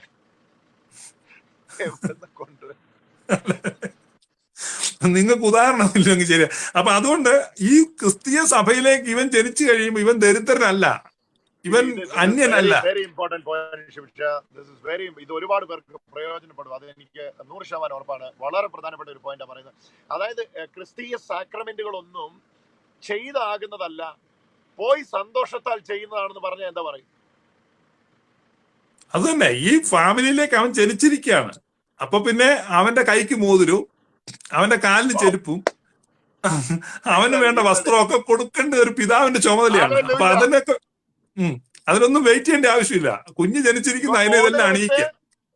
ഇവൻ മോതിരം വിട്ട് മകനാകുകയല്ല, ഇവൻ മകനായോണ്ട് മോതിരം ഇടുക. അത് തന്നെ, ഈ അവകാശത്തിലേക്കല്ല അവൻ ജനിച്ചിരിക്കുന്നത്. അതാണ് അതിന്റെ കൺവിക്ഷൻ. അതാണ് കറക്റ്റ് അതിന്റെ ഒരു മീനിങ്. അതല്ലെങ്കിൽ എന്നാ പറ്റുമെന്ന് ചോദിച്ചാൽ, ഈ സാക്രമെന്റിലൂടെയൊക്കെ ഞാൻ ഇതാകുന്നു എന്ന് പറയുമ്പോ എഗെയിൻ കർമാചാരങ്ങളിലേക്ക് പോവാ. ഒരിക്കലും. അത് മറ്റേ ഐറേനിയസ് അല്ലല്ലോ, ഞാൻ രാവിലെ ആർട്ടിക്കിൾ വായിച്ചായിരുന്നു. Sacraments are the visible expression of the something, അങ്ങനെ ഒരു ഇത് പറയൂലോ. Sacrament is a visible sign of invisible grace. Invisible ഗ്രേസിന്റെ വിസിബിൾ സൈൻ ആണ്. അപ്പൊ ഇൻവിസിബിൾ ഗ്രേസ് ആണ് ആദ്യം വന്നത്. ആ ഇൻവിസിബിൾ ഗ്രേസിനോടുള്ള എന്റെ റെസ്പോൺസ് മാത്രമാണ് എന്ത്? ഈ സാക്രമെന്റ്സ്. അപ്പൊ അങ്ങനെ നമ്മൾ മനസ്സിലാക്കുമ്പോൾ ഒരു വ്യക്തിയുടെ വിശ്വാസം എന്നുള്ളതിലുപരി അവിടെ വന്ന ഏറ്റവും പ്രധാനപ്പെട്ട കാര്യം, ഒരു വ്യക്തിയുടെ വിശ്വാസത്തെക്കാൾ ഉപരി ആ യേശു കുരിശിൽ ചെയ്തു കഴിഞ്ഞാൽ, അല്ലെങ്കിൽ പിതാവ് തന്റെ സ്നേഹത്തിൽ തന്ന ആ ദാനത്തിന് പ്രാധാന്യം വരുന്നത്, അല്ലേ? അതെ, അത് കഴിഞ്ഞ ദിവസം എന്റെ കൂടെ ലൈവ് ചെയ്തപ്പോ നമ്മുടെ ബഹുമാനപ്പെട്ട മൂലാലച്ചൻ അതിനെപ്പറ്റി പറഞ്ഞായിരുന്നു. ഈ റേഡിയോ, ആയിരക്കണക്കിന് റേഡിയോ നിലയങ്ങളുടെ ശബ്ദവീചികൾ ഉണ്ടെങ്കിലും നമ്മളൊരു റിസീവർ വെച്ച് അത് ട്യൂൺ ചെയ്ത് എടുക്കുന്ന പോലെയാണ് സാക്രമെന്റ്സ് എന്ന്. നമ്മളത് സ്വീകരിക്കുന്നു. ആ അച്ഛന് നല്ല പക്വതയോടെ, നല്ല ഭയങ്കര ആഴമായിട്ടുള്ള ഒരു ടോക്കായിരുന്നു അത്. ഞാനത് കേട്ടായിരുന്നു. റിയലി വ്യൂവേഴ്സ് ആയിട്ടുള്ള ഒരു 500 പേരുടെ അടുത്ത് നമുക്കിപ്പോ വ്യൂവേഴ്സ് ഉണ്ട്. അത് നിങ്ങൾ ആ ടോക്ക് യൂട്യൂബില് live videos of Shibu Peediyakkal ആ പേജിൽ അത് അപ്ലോഡ് ചെയ്തിട്ടുണ്ട്. നിങ്ങൾ കേൾക്കാൻ പറ്റുമെങ്കിൽ ആ അച്ഛൻ വളരെ, അതുപോലെ തന്നെ തോമസ് അച്ഛനുമായിട്ട് ഞാൻ സംസാരിച്ചപ്പോൾ തോമസ് അച്ഛനും ഇതിനകത്ത് വളരെ ക്ലാരിറ്റിയിൽ, തൊടുപുഴയിലെ ഡീപ്പോളിലെ തോമസ് അച്ഛൻ്റെ അടുത്ത് ഇതിനകത്ത് വളരെ ക്ലാരിറ്റിയിൽ ഒരു വിശദീകരണം തന്നായിരുന്നു. അത് വളരെ ഇൻട്രസ്റ്റിംഗ് ആയിട്ട് എനിക്ക് തോന്നിയായിരുന്നു. അപ്പം സാക്രമെന്റ്സ് ചെയ്താവുക എന്നുള്ളതിലുപരി ആയി എന്ന റിയാലിറ്റിയിൽ ഒരാൾ വരാൻ വേണ്ടിയുള്ളതാണ്, അല്ലേ? അതെ, നമ്മളിപ്പം ബാക്കി സാക്രമെന്റ്സ് ഒക്കെ പറയുന്നുള്ളതാണ് ഞാൻ കേട്ട് പറയാതെ. ഈ സിമിലർ ആയിട്ടുള്ള കാര്യങ്ങൾ നമ്മുടെ കുമ്പസാരം ഒക്കെ ആയിട്ട് ബന്ധപ്പെട്ട് നമുക്ക് പറയാനുണ്ട്. അപ്പൊ അതിൽ വരുമ്പോഴേക്കും നമുക്ക് വരും. അത് വളരെ പ്രധാനപ്പെട്ടതാണ്. കുമ്പസാരം വരും, കുർബാന വരും. അത് നമ്മൾ ഓരോന്ന് 1 by 1 ആയിട്ട് എടുത്ത് വരുമ്പോൾ അത് സംസാരിക്കാം. അപ്പം ഇതിനെ ഒന്ന് കണക്ട് ചെയ്ത് ഗോസ്പലിൽ നിന്നൊന്ന് സാധാരണക്കാർക്ക് വേണ്ടി ഒന്ന് പറഞ്ഞു. ഞാൻ ഇതിനെ കുറിച്ച് മനസ്സിലാക്കിയിട്ടുണ്ട്. അതായത് പോയി താൻ വലിയ നിധി കണ്ടെത്തി, പോയി തനിക്കുള്ളതെല്ലാം വിറ്റിട്ട് വന്ന് ആ വലിയ നിധിയുള്ള വയൽ വാങ്ങുന്നു. അപ്പൊ ആ കർമ്മം ചെയ്യാൻ പ്രേരിപ്പിക്കുന്നത് താൻ കണ്ട വലിയ നിധിയാണ്. അപ്പൊ അത് തന്നെയാണ് ശരിക്കും സാക്രമെന്റ്സ് എന്ന് പറയുന്നത്. ശരിക്കും ഈ വലിയ നിധിയെ ദൈവം നമ്മെ കാണിച്ചു. അപ്പൊ അതിനോടുള്ള നമ്മുടെ റെസ്പോൺസ് ആണ് ആ ഇൻവിസിബിൾ ഗ്രേസിനോടുള്ള വിസിബിൾ റിയാക്ഷൻ ആണ്, അല്ലെങ്കിൽ ആക്ഷൻ ആണ് ശരിക്കും സാക്രമെന്റ്സ് എന്ന് പറയുന്നത്. ഏത് സാക്രമെന്റ്സ് ആണെങ്കിലും. അതല്ലാതെ സാക്രമെന്റ്സിലൂടെ ഇതാകുന്നു എന്നുള്ള ടീച്ചിങ്ങിൽ ഉപരി ഇതാണ് എന്ന റിയലൈസേഷനിലേക്ക് ഒരു വ്യക്തി വരുമ്പം ആ വ്യക്തി പരസ്യമായി അത് പ്രഖ്യാപിക്കുന്നതാണ് സാക്രമെന്റ്സ് എന്നാണ് മനസ്സിലാക്കേണ്ടത്, അല്ലേ? അല്ല, അത് പ്രഖ്യാപിക്കുന്നതല്ല. അത് ഈ പ്രഖ്യാപനം ഇതൊരു ഫാമിലി മാറ്ററാണ്. ഇത് ഫാമിലിയിലാണ് നമ്മൾ ജനിക്കുന്നത്. ഇത് ഓർഗാനിസമാണ്, ഓർഗനൈസേഷൻ അല്ല. ഇത് ഒരു ഓർഗനൈസേഷന്റെ രീതി കാണുന്നോണ്ടാണ് മറ്റേ ചിന്തകളെല്ലാം വരുന്നത്. ഇതൊരു ദൈവത്തിന്റെ സഭയെ ഫാമിലി ആയിട്ട് കാണുമ്പോൾ എല്ലാ പ്രശ്നവും പരിഹരിക്കപ്പെടും. ഈ റിലേഷൻഷിപ്പില് അതാണ് റിലേഷൻ വ്യൂ വരും. മറ്റേ ലീഗൽ വ്യൂ ആണ്. റിലീജിയസ് വ്യൂവിൽ നിന്ന് നോക്കുമ്പോഴാണ് അല്ലല്ല, ഈ പ്രൊട്ടസ്റ്റന്റ് തിയോളജി ലീഗൽ വ്യൂ ആ. ലീഗൽ നിയമത്തിന്റെ കണ്ണാണ്, ലീഗൽ വ്യൂ ആണ്. മറ്റേ റിലേഷൻ വ്യൂ ആണ്. അതായത് ഇതൊരു ഫാമിലി എന്നുള്ളതിൽ ബന്ധമാണ്. അല്ല, അത് വളരെ ക്ലാരിറ്റിയാണ്. അതായത് ഈ സബ്സ്റ്റാൻഷ്യൽ ഇത് നമ്മൾ പഠിക്കുമ്പോഴും പീനൽ സബ്സ്റ്റിറ്റ്യൂഷൻ, ലീഗൽ സബ്സ്റ്റിറ്റ്യൂഷൻ നമ്മൾ പഠിക്കുമ്പോഴും അത് തന്നെയാണല്ലോ. കോടതിക്ക് ഒരാളെ വെറുതെ വിടണമെങ്കിൽ ആരെങ്കിലും ശിക്ഷ ഏറ്റെടുത്തേ. അപ്പന് മകനെ വെറുതെ വിടാൻ മൂത്തവനെ തല്ലേണ്ട ഗതികേടില്ലല്ലോ. അതുകൊണ്ട് ഇവരുടെ ഉപദേശത്തിലൊക്കെ എപ്പോഴും ഉദാഹരണങ്ങൾ വരുമ്പോ കോടതിയും പോലീസും നിയമവും എല്ലാം ഉദാഹരണങ്ങൾ വരുന്നു. ഈ പ്രൊട്ടസ്റ്റന്റ് തിയോളജി എഴുതിയിരിക്കുന്ന എഴുത്തുകാരിൽ ഭൂരിപക്ഷവും വക്കീലന്മാരായിരുന്നു. അപ്പൊ അതുകൊണ്ട് എപ്പോഴും ആ ഒരു നിയമത്തിന്റെ കണ്ണിൽ ഇതെല്ലാം എഴുതിയിരിക്കുന്നു. ജോൺ വൈക്ലിഫ്, ജോൺ കാൽവിനും ഒക്കെ അഡ്വക്കേറ്റ്സ് ആയിരുന്നു. അപ്പൊ അതേസമയം റിലേഷൻ വ്യൂ ആണ്, ബന്ധത്തിന്റെ അടിസ്ഥാനത്തിൽ ഫാമിലിയാണ്. ഇപ്പം ഞാൻ പറഞ്ഞാല് ആ ഇളയ പുത്രൻ അവന്റെ സകല അവകാശവും വാങ്ങിക്കൊണ്ട് പോയതാ. ലീഗൽ വ്യൂവിൽ മൂത്ത പുത്രൻ പറയുന്നത് ശരി, ഇനി ഇവന്റെ വീട്ടിൽ ഒരു അവകാശവും ഇല്ല. അവസാനത്തെ ചില്ലി പൈസ മേടിച്ചോണ്ട് പോയതാ. പക്ഷെ റിലേഷൻ വ്യൂവിൽ അവന് ഫുൾ അവകാശമുണ്ട്. ഇതാണ് റിലേഷനും ലീഗലായിട്ടുള്ള വ്യത്യാസം. അതുകൊണ്ട് ഈ പ്രൊട്ടസ്റ്റന്റ് മുഴുവൻ പറയുന്നത് ലീഗലാണ്, നിങ്ങൾ അത് വിശ്വസിക്കരുത്. അവിടെയാണ് ഈ നരകവും. ലീഗൽ സ്റ്റാൻഡില് ഫെയ്ത്ത് ഓറിയന്റഡും മറ്റേ റിലേഷണൽ വരുമ്പോ ലവ് ഓറിയന്റഡും ആണല്ലേ? കറക്റ്റ്. ലവ് വേഴ്സ് ഫെയ്ത്ത് ആണ് വരുന്നത്. കാരണം ഈ ലവിലാണ്, love covers multitude of sins. സ്നേഹം ആ ഒരു ഇത് തന്നെയാണല്ലേ, faith versus faithfulness of God. Correct. മനുഷ്യന്റെ വിശ്വാസവും ദൈവത്തിന്റെ വിശ്വസ്തതയും അല്ലേ? അത് തന്നെ. അപ്പം അത് റോമൻസ് 3:3 മുതലേ അത് പറഞ്ഞു വരുന്നുണ്ട്. ചിലർ വിശ്വസിച്ചില്ല എന്ന് കണ്ട് ദൈവത്തിന്റെ വിശ്വസ്തതയ്ക്ക് നീക്കം ഒരു നാളും ഇല്ല. അപ്പം നമ്മള് ഫെയ്ത്ത്, കുഞ്ഞിന്റെ വിശ്വാസം ഇല്ല, മുതിർന്നവർക്ക് വിശ്വാസമുണ്ട് എന്ന് പറയുമ്പോഴും ഓർക്കുക, ഈ വിശ്വാസങ്ങൾ കാലാകാലങ്ങളിൽ കേൾക്കുന്നതിനെ അടിസ്ഥാനപ്പെടുത്തിയുള്ളവയാണ്. ഇനി ഞാൻ വേറൊരു കാര്യം നമ്മുടെ കേൾവിക്കാരോട് ചോദിക്കാം. ഈ ലാസർ ഉയർത്തല്ലോ, ലാസറിനെ യേശു ഉയർപ്പിച്ചല്ലോ. അത് ആരുടെ വിശ്വാസം കൊണ്ട് ഉയർപ്പിച്ചേ? ലാസറിനെ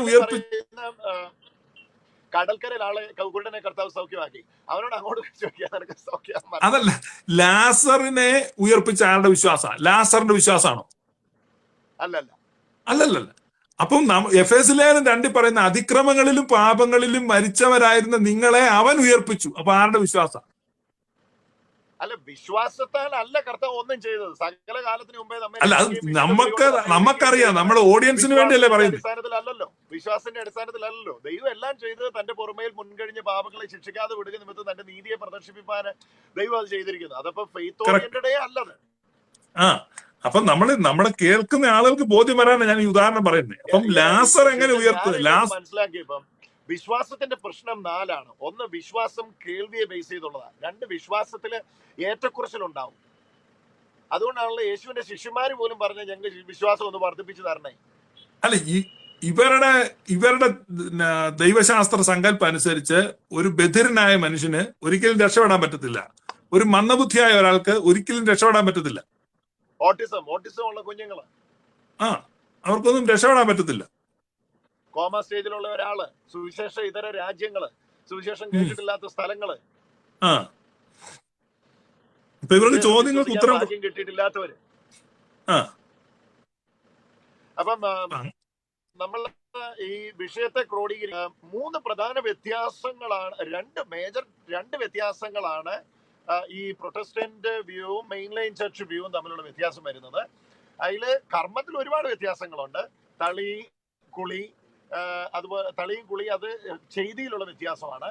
ഇനി അതല്ല ഓർഡറിലുള്ള വ്യത്യാസമാണെങ്കിലും ഒഴുക്കുവെള്ളത്തിലും അതുപോലെ തോടുകളിലുമാണ് പ്രൊട്ടസ്റ്റന്റുകാര് സ്നാനം നടത്തിക്കൊണ്ടിരുന്നത്. ഇപ്പൊ പള്ളിക്കകത്ത് കൊട്ടി ഉണ്ടാക്കുന്ന രീതിയിലേക്ക് വന്നു. എന്നാൽ മറ്റ് സഭകള് മാമോദീസ വെള്ളം വളരെ പരിപാവനമായിട്ട് സൂക്ഷിക്കുന്നു, വെള്ളം താഴെ വീഴാതെ സൂക്ഷിക്കുന്നു. അതിനൊരു അമിത പ്രാധാന്യം അതിനകത്ത് കൊടുക്കുന്നു. മാമോദീസ വെള്ളത്തിൽ മുങ്ങിയ ഒരു കുഞ്ഞിനെ പോലും അമിത പ്രാധാന്യത്തോടെ അതിനെ അന്ന് കുളിപ്പിക്കുകയല്ല, പിറ്റേ ദിവസം കുളിപ്പിക്കുമ്പോഴും ആ കുളിപ്പിച്ച വെള്ളം പോലും ആരും എവിടെയും ചവിട്ടാത്ത ഒരു സ്ഥലത്ത് ഒഴിക്കുക. അങ്ങനെ കുറെ പ്രാധാന്യം അതിൽ തന്നെ വ്യത്യാസങ്ങളായിട്ട് രണ്ട് വ്യൂവും വിശദീകരിക്കണമെന്ന് കേൾവിക്കാർ പറഞ്ഞുകൊണ്ടാണ് വിശദീകരിക്കുന്നത്. അപ്പം മെയിനായിട്ട് ഇപ്പം പ്രൊട്ടസ്റ്റന്റ് സ്നാനം എന്തിന് എന്നുള്ള ഒരു ചോദ്യത്തിനാണ് മെയിനായിട്ട് ഉത്തരം പറയേണ്ടത്. അപ്പം എട്ടാമത്തെ എന്റെ ക്വസ്റ്റ്യൻ, ആറിൻ്റെ അകത്ത് 7 വന്നുകൊണ്ട് എട്ടാമത്തെ എന്റെ ക്വസ്റ്റ്യൻ, ഇപ്പം സ്നാനപ്പെട്ടില്ല ഒരാള്, അയാൾക്ക് സ്നാനപ്പെടാൻ പറ്റിയില്ല, ഒന്നേ സൗകര്യമില്ല, അല്ലെ വിശ്വസിക്കാൻ പറ്റിയില്ല, അല്ലെ അയാൾ വളർന്ന പരിതസ്ഥിതിയിൽ വിശ്വസിക്കാൻ പറ്റിയില്ല, അല്ലെങ്കിൽ അയാൾ സുവിശേഷ ഇതര രാജ്യങ്ങളിലായിരുന്നു ജനിച്ചു വളർത്തപ്പെട്ടത്. അപ്പൊ ആ വ്യക്തിയുടെ എറ്റേണിറ്റി എന്തായിരിക്കും? അയാൾ നരകത്തിൽ പോവോ സ്വർഗത്തിൽ പോവോ? അയാൾ ഒരിക്കലും നരകം എന്ന് പറഞ്ഞ ഇല്ല, നരകത്തിലൊന്നും പോകത്തില്ല.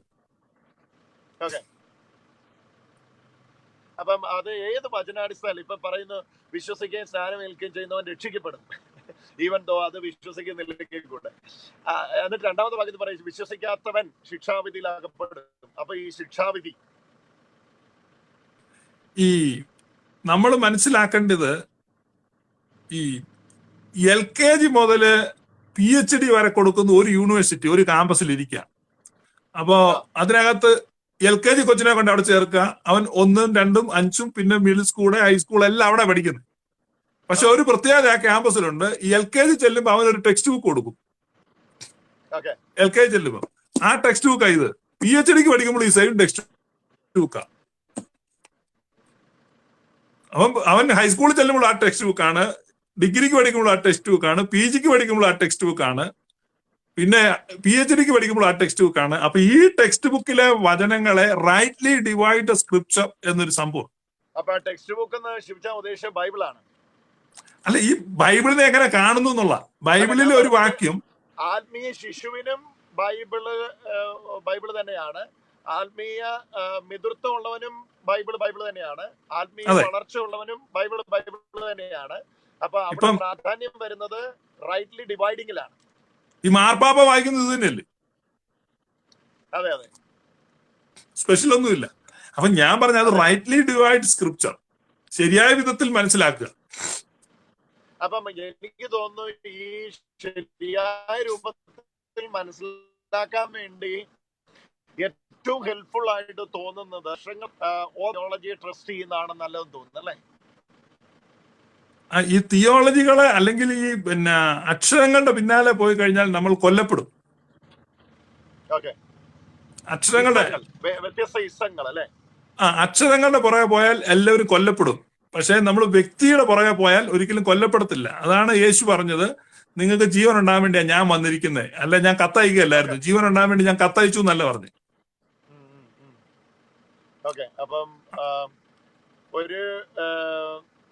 അപ്പം ശിവചാൻ പറയുന്ന അനുസരിച്ച് ഇപ്പം മാമോദീസ സ്വീകരിക്കാൻ ക്രൂഷ്യൽ ക്വസ്റ്റ്യൻ, മാമോദീസ സ്വീകരിക്കാൻ സാഹചര്യമില്ലാത്ത അല്ലെങ്കിൽ മാമോദീസ സ്വീകരിച്ചിട്ടില്ലാത്ത ഒരു ക്രൈസ്തവ വീട്ടിൽ ജനിച്ചു വളർന്നയാള്, ഇതിന്റെ സബ് ക്വസ്റ്റ്യൻ അടിവയ്ക്കുക, ആ ആളുടെ എറ്റേണിറ്റി എന്താണ്? അതാ ഞാൻ പറഞ്ഞ, ഒരാളും നശിച്ചു പോകത്തില്ല. ആരും നശിച്ചു പോകാതെ എല്ലാവരും നിത്യജീവൻ പ്രാപിക്കേണ്ടതിനാണ് ദൈവം തന്റെ പുത്രനെ നൽകിയത്. സഭ എന്നത് ദൈവം അങ്ങനെയാകുമ്പോ പ്രിവിലേജിന് വ്യത്യാസം ഉണ്ടാവും. സഭ എന്നത് ദൈവത്തിന് പ്രിവിലേജിലാണ് ആ വ്യത്യാസം വരുന്നത്. സഭ എന്നത് ദൈവത്തിന്റെ ഗവേണിംഗ് ബോഡിയാണ്. ആ ഗവേണിംഗ് ബോഡിയിൽ മെമ്പർ ആകുക, അതിനോട് യോജിക്കുക എന്നുള്ളതാണ്. അല്ലാതെ ഇവിടെ ആർക്കും ഇന്നാള് പറഞ്ഞ ഉദാഹരണം ഒന്ന് പറഞ്ഞേ, നരേന്ദ്രമോദിക്ക് എതിരെ നിന്നവരും അതൊന്ന് പറഞ്ഞേ. അതായത് ഇലക്ഷൻ സമയത്ത് പ്രചരണം നടക്കുമ്പോൾ BJPക്ക് എതിരെ നിന്നവരും BJPക്ക് എതിരായിട്ട് പ്രവർത്തിച്ചവരുടെയും കൂടെ പ്രധാനമന്ത്രിയായിട്ടാണ് നരേന്ദ്രമോദി വരുന്നത്. ഞാൻ നരേന്ദ്രമോദി വരുന്നതിന് മുമ്പ് ഉദാഹരണം പറഞ്ഞു. അപ്പം ഇപ്പൊ നരേന്ദ്രമോദി വന്നു കഴിഞ്ഞു. ഇപ്പൊ നമ്മുടെ എല്ലാവരുടെയും പ്രധാനമന്ത്രിയാണ്. അപ്പൊ BJPയുടെ പോസ്റ്റർ കത്തിച്ചോനും BJPയുടെ കൊടി കത്തിച്ചോനും മോഡി പ്രധാനമന്ത്രി. ഞങ്ങളുടെ പ്രധാനമന്ത്രിയാണ്. നിങ്ങൾ അമേരിക്കൻ സിറ്റിസൺ, അതെ, അവിടെ ട്രംപച്ചാനെ പിടിച്ചാൽ മതി. ഞങ്ങളുടെ മോദി സാർ. ഞങ്ങൾക്ക് ഇനി അടുത്ത കൊല്ലം ട്രംപച്ചാനെ കരകയറ്റണം. അപ്പം ഇത് നമ്മുടെ പ്രശ്നം എന്താന്ന് ചോദിച്ചാൽ, ഈ യേശു രാജാവായിട്ടാ വരുന്നത്. അവന് എല്ലാവരുടെയും രാജാവായിട്ടാ വരുന്നത്, അല്ലാതെ ഇവരുടെ മാത്രം രാജാവ്. ഭരണപക്ഷത്തിന്റെയും വോട്ട് ചെയ്യാത്തവന്റെ, രാഷ്ട്രീയത്തിൽ താല്പര്യം ഇല്ലാത്തവന്റെ, എല്ലാവരുടെയും. അത് ഈ വ്യൂവിൽ നമ്മൾ മനസ്സിലാക്കുമ്പോഴും അങ്ങനെ തന്നെയാണ്. The whole world is saved. ആ മുഴുവൻ ലോകത്തെയും തന്റെ രക്ഷണ്യ പ്രവൃത്തിയാൽ രക്ഷിച്ചു എന്ന ആശയത്തിൽ നിന്നുകൊണ്ട് ഇത് മനസ്സിലാക്കുമ്പോൾ, ആരും നശിച്ചു പോകരുത് എന്ന ദൈവത്തിന്റെ ഹൃദയം സ്വീകരിച്ച് നമ്മൾ മനസ്സിലാക്കുമ്പോൾ നമുക്ക് ഈ പിക്ചർ വളരെ ക്ലാരിറ്റിയിൽ മനസ്സിലാവും. അതെ, ഞാൻ പറഞ്ഞത്, അവൻ നീതിയോടെ ന്യായം വിധിച്ചാൽ ആര് തിരുമുമ്പിൽ നിൽക്കും? ഓക്കെ, അപ്പം 8 പൊക്കോട്ടെ. 8 പറയാൻ മുട്ടി നിൽക്കുക, പെട്ടെന്ന് പറയട്ടെ. ഓക്കെ, 8. ഇപ്പം നമ്മുടെ കേൾവിക്കാരില് പല തരത്തിലുള്ള ആൾക്കാരുണ്ട്. 1 സ്നാനപ്പെട്ടവരുണ്ട്, 2 സ്നാനപ്പെട്ടവരുണ്ട്, ആദ്യം പിതാവിന്റെയും പുത്രന്റെയും പരിശുദ്ധാത്മാവിന്റെയും നാമത്തിൽ മാമോദിസ ഏറ്റവരുണ്ട്. ഇനി അത് കഴിഞ്ഞിട്ട് തളി പോരാ കുളി മതി എന്ന് പറഞ്ഞ് പള്ളിയിൽ നടത്തിയത് പോരാഞ്ഞിട്ട് തോട്ടിൽ പോയി രണ്ടാമത് മുങ്ങിയവരുണ്ട്. 3ാമത് യേശുവിന്റെ നാമത്തിൽ പോയി സ്നാനപ്പെട്ടവരുണ്ട്. 4ാമതൊരു ഗ്രൂപ്പ് അക്രൈസ്തവര്. നോക്കുവായിരുന്നെങ്കിൽ അത് ചെയ്യായിരുന്നു എന്ന് പറയുന്ന ഒരു ഗ്രൂപ്പുണ്ട്. അപ്പൊ ഈ 4 ഗ്രൂപ്പിനോടും ഇന്ന് പറയാനുള്ള ഈ ഒരു കൺവിക്ഷനിൽ, നമ്മളിപ്പോ പറയുന്നത് ഒരു കൺവിക്ഷൻ ആണല്ലോ, ആ കൺവിക്ഷനിൽ ഇത് നമ്മുടേതൊരു സ്പിരിച്വൽ ജേർണിയാണ് അല്ലെ, ഇതൊരു ആത്മീയ യാത്രയാണ്. അപ്പൊ ആത്മീയ യാത്രയിൽ നമുക്കുണ്ടായ കൺവിക്ഷനിൽ ഇപ്പൊ 1ാമത്തെ ഗ്രൂപ്പിനോട് മാമോദിസ ഏറ്റ, ഇപ്പൊ ഞാൻ അടങ്ങുന്ന അല്ലെ ശിവശാൻ അടങ്ങുന്ന സുറിയാനിയോ അല്ലെ റോമോ അല്ലെ അന്ത്യോക്യയോ ആ ഒരു ഗ്രൂപ്പിനോട് എന്താണ് പറയാനുള്ളത്? അവരിനി ഒരു പ്രാവശ്യം കൂടെ ഈ പറയുന്ന വെള്ളത്തിൽ മുങ്ങിയുള്ള സ്നാനം ഏൽക്കേണ്ട ആവശ്യമുണ്ടോ? ഒരിക്കലില്ല. കാരണം മാമോദിസായാൽ ദുർമനസാക്ഷി മാറിപ്പോവാണ്. പക്ഷെ ഇവർക്ക് ഓരോ പ്രാവശ്യം സ്നാനപ്പെടുമ്പോഴും ദുർമനസാക്ഷി കൂടി വരിക. ഇപ്പൊ യേശുവിന്റെ നാമത്തിൽ സ്നാനപ്പെട്ട ഒരാള് ഇന്നലെ എന്നെ വിളിച്ചു ചോദിച്ചു, അവൻ യേശുവിന്റെ നാമത്തിലാണ് എന്നെ മുക്കിയത്, കർത്താവായ യേശു ക്രിസ്തുവിന്റെ മുഴുവനായി പറഞ്ഞോ ഇല്ലയോ എന്നൊരു സംശയമുണ്ട് മാസ്റ്റർ, ഇനി വല്ല കുഴപ്പമാകുന്നു. ആ ഗ്രൂപ്പ് വിട്. ഞാൻ ചോദിക്കുന്ന ഈ ഗ്രൂപ്പിന്റെ കാര്യം. ഇപ്പൊ ഒരുപാട് പേര് ഇങ്ങനെ ചാഞ്ഞ് നിപ്പുണ്ട്. കുറെ പേര് ഇപ്പം CSIയിലാണ്, മർത്തോമയിലാണ്, ഇപ്പം ഓർത്തഡോക്സിലാണ്, റോമൻ കാത്തലിക്കിലാണ്. എന്നാൽ എവിടോ ഒരു ഉള്ളിന്റെ ഉള്ളറയില് ഒരു ഒരു ഒരു ഒരു ചിന്ത, ഇനിയിപ്പൊ ഞാൻ വെള്ളത്തിൽ മുങ്ങിയില്ലെങ്കിൽ എന്റെ ദൈവമേ നരകത്തിലെങ്ങാൻ പോവോ, അങ്ങനെ ഒരു ചിന്ത, ഒരു തേങ്ങല്. അപ്പൊ അങ്ങനെയുള്ളവർക്ക് എന്താണ് പറയാനുള്ളത്? അങ്ങനെയുള്ള വലിയൊരു ഗ്രൂപ്പിനെ എനിക്കറിയാം, അവിടെ ഞാൻ പറയുന്നത്. അങ്ങനെയുള്ളവർ മനസ്സിലാക്കേണ്ടത്, അവരുടെ സഭ, കർത്താവായ യേശുക്രിസ്തു സ്ഥാപിച്ച സഭ ഒരു ഫിസിക്കൽ റിയാലിറ്റിയാണ്, ഒരു ഭൗതിക യാഥാർത്ഥ്യമാണ്. കർത്താവായ യേശുക്രിസ്തു അദൃശ്യമായ ഒരു സഭയെ സ്ഥാപിച്ചിട്ടില്ല. അപ്പൊ ആ ഫിസിക്കൽ റിയാലിറ്റി ആയിട്ട് സ്ഥാപിച്ച ആ സഭയുടെ തുടർച്ചയായിട്ട് നമ്മൾ ഇന്ന് കാണുന്ന സഭയാണ് Roman Catholic church, Syriac Orthodox church, ഈ ചർച്ചുകളൊക്കെ. അപ്പൊ ആ ചർച്ചുകളെല്ലാം കമ്മ്യൂണിയനിലാണ് നിൽക്കുന്നത്. അത് പല വിഭാഗങ്ങളായിട്ട് നിൽക്കുന്നുണ്ടെങ്കിലും ആ ചർച്ച ഒന്നാണ്.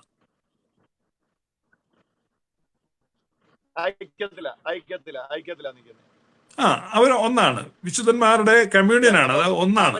ഇനി ശരിക്കും ഒരു പ്രാവശ്യം വെള്ളത്തിൽ മുങ്ങുന്നതിനേക്കാൾ ഉപരി അവർക്ക് നടന്നതിനെ കുറിച്ചുള്ള ഒരു അണ്ടർസ്റ്റാൻഡിങ്ങിലേക്ക് വളരുക എന്നുള്ളതാണ്. അതെ, ഇവർക്ക് ഈ തെറ്റിദ്ധാരണ വന്നിരിക്കുന്നതാണ്. അപ്പൊ സ്നാനപ്പെടുത്താൻ അവരെ പ്രേരിപ്പിക്കുന്നവരോട് ഇവർ ചോദിക്കണം, സ്നാനം രക്ഷയ്ക്ക് ആവശ്യമാണോ, രക്ഷയ്ക്ക് വേണ്ടിയാണോ സ്നാനം എന്ന് ചോദിക്കുമ്പോൾ അവൾ ഉരുളാൻ തുടങ്ങും. അല്ല, അത് വലിയൊരു പോയിന്റ് ആണ്. കാരണം രക്ഷിക്കപ്പെടാൻ വേണ്ടി സ്നാനം എന്നൊരു ഉപദേശം ഇല്ല. അതാ ഞാൻ പറഞ്ഞത്, നിങ്ങളെ സ്നാനപ്പെടുത്താൻ, നിങ്ങൾ സ്നാനപ്പെടണം എന്ന് പറയുന്ന ആളുകളോട് എന്തിനാണ് സ്നാനം എന്ന് ചോദിച്ചാൽ ഇന്ന് വരെ അവർക്ക് ഉത്തരവില്ല. എന്തിനാ ഇത് ചെയ്യുന്നെന്ന് ചോദിച്ചാൽ അവർക്ക് ഉത്തരവില്ല. യേശുവിനോട് ചേരാൻ 7 പോയിന്റ് പറയും. യേശുവിനോട് ചേരാനാണ്, യേശുവിനെ ധരിക്കാനാണ്, യേശുവിന്റെ മരണത്തിൽ പങ്കാളിയാകാനാണ്, യേശുവിനോട് കൂടെ കുഴിച്ചിടപ്പെടുകയാണ്, പിന്നെ നല്ല മനസാക്ഷിയുടെ അംഗീകാരമാണ്. പോയിന്റെല്ലാം കാണാതെ അറിയാം. ഇപ്പൊ നമ്മളിത് എത്രയോ വർഷങ്ങളായിട്ട് ഞാൻ പണ്ട് ഈ ആളുകളെ സ്നാനപ്പെടുത്താൻ വേണ്ടി അങ്ങനെ ഒരു ട്രാക്ട് ഇറക്കിയായിരുന്നു. മനസാക്ഷിയുടെ അംഗീകാരം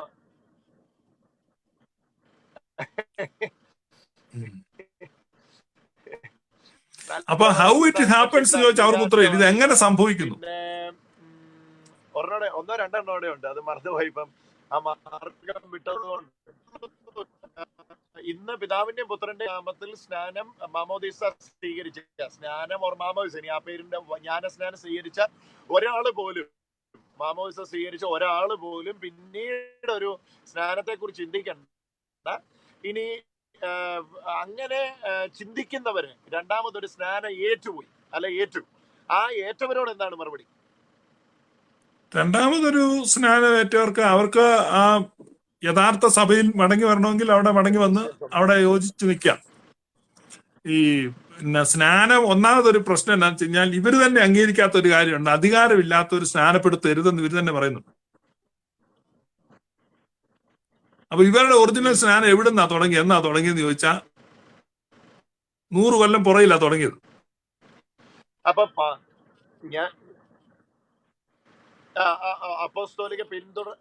അപ്പോസ്തോലിക പിന്തുടർച്ച അവകാശപ്പെടാനില്ല എന്നുള്ളതാണോ ഷിമിച്ച പറയുന്നത്? അതെ, അതൊരു വളരെ പ്രസക്തമായ കാര്യമല്ലേ. ഇപ്പൊ ഞാൻ പറഞ്ഞത് ഈ ഇന്ത്യൻ മിലിറ്ററിയിലോട്ട് ആളെ എടുക്കാന്ന് പറഞ്ഞ് ചങ്ങനാശ്ശേരിയിൽ ഒരു വണ്ടിയെ വന്ന് ആളുകളെ എല്ലാവർക്കും എഴുതി കൊടുക്കുകയാണ്, നിങ്ങൾ നേരെ കർവാറിലോട്ട് പോക്കോ, സൈനും സ്ലിപ്പും കൊടുത്തു. ഇവൻ ഇവിടുന്ന് ട്രെയിനിൽ കയറി അവിടെ ചെല്ലുമ്പോൾ അവർ പറയും ഞങ്ങൾ അവരെ അയച്ചിട്ടില്ല. അപ്പൊ ഇവരിവിടുന്നാണ് കുറെ പച്ച ഉടുപ്പും എല്ലാം ഇട്ടോണ്ടാ പോകുന്നേ. ഇവിടെ ചങ്ങനാശ്ശേരിയിലുള്ളവരുടെ യാത്ര പറഞ്ഞ് എനിക്ക് മിലിറ്ററി കിട്ടി. കാരണം എന്താ, അവിടെ ചന്തമുക്കിൽ ഒരുത്തൻ നിപ്പുണ്ടായിരുന്നു, പുള്ളി പറഞ്ഞ് മിലിറ്ററിയിൽ എടുത്തു, ഒരു പേപ്പറും കൊടുത്തു, കുറച്ച് ഫയലും കൊടുത്തു, എല്ലാം കൊടുത്തു. പക്ഷേ ഓതന്റിസിറ്റി ഏതാ? കർത്താവായ യേശു ഒരു സഭ സ്ഥാപിച്ചിട്ടുണ്ട്, അതില്ലെന്ന് പറഞ്ഞു വരുത്തുക. ഏതാ?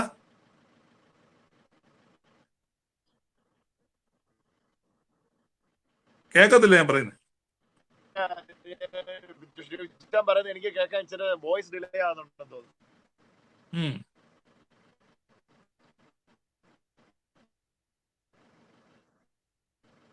ഇന്ന് കമന്റുകളിൽ റിപ്ലൈ കൊടുക്കാനുള്ള വല്ലതും ഉണ്ടോ? ഞങ്ങൾ ഈ പേഴ്സണൽ ചോദ്യങ്ങളെ കാര്യമായിട്ട് അറ്റസ്റ്റ് ചെയ്യാനാണ് ഉദ്ദേശിക്കുന്നില്ല. അങ്ങനെ എന്തെങ്കിലും പേഴ്സണൽ ചോദ്യം ഇത് പെന്തിക്കോസ്റ്റ് പരിപാടി അല്ലേ എന്ന് ചോദിച്ചു. അപ്പൊ ഞാൻ അയാൾക്ക് അന്നേരം തന്നെ പറഞ്ഞു, ഗ്രേസ് കമ്മ്യൂണിറ്റി രജിസ്റ്റർ ചെയ്യുന്നത് തന്നെ പട്ടത്ത് സഭകൾക്ക് കീഴിലാണ്. ഞങ്ങളുടെ ആ പ്രഖ്യാപന പുസ്തകത്തിന് അത് ആദ്യം തന്നെ എഴുതിയിരിക്കുന്ന അതാണ്, പട്ടത്ത് സഭകൾക്ക് കീഴിലാണ് ഗ്രേസ് കമ്മ്യൂണിറ്റി പ്രവർത്തിക്കുന്നതെന്നാണ്. അതിന് പെന്തക്കോസ്റ്റ് പരിപാടിയായിട്ട് യാതൊരു ബന്ധവും ഇല്ലെന്നുള്ളത് അതിന്റെ ആദ്യമേ തന്നെ എഴുതിയിരിക്കുന്നതാണ്. അത് 8 വർഷം മുമ്പേ എഴുതി. അങ്ങനെ പേഴ്സണൽ ക്വസ്റ്റ്യൻസ് നിങ്ങൾക്ക് പേജിൽ വന്ന് മെസ്സഞ്ചറിലോ ഒക്കെ ചോദിക്കാം. അതല്ലാതെ ഈ സംസാരിക്കുന്ന വിഷയത്തിലുള്ള ചോദ്യങ്ങൾ ഉണ്ടെങ്കിൽ നിങ്ങൾക്ക് ഇവിടെ ഡിസ്കഷന് വേണ്ടി പ്രയോജനപ്പെടുമെന്ന് തോന്നുന്നു. അപ്പം ഫൈനൽ ക്വസ്റ്റ്യനിലേക്ക് വരട്ടെ. ഇന്നത്തെ ഫൈനൽ കടിയൊന്നും ആയിട്ടില്ല, വടി വെട്ടാൻ പോയിട്ടല്ലേ ഉള്ളൂ.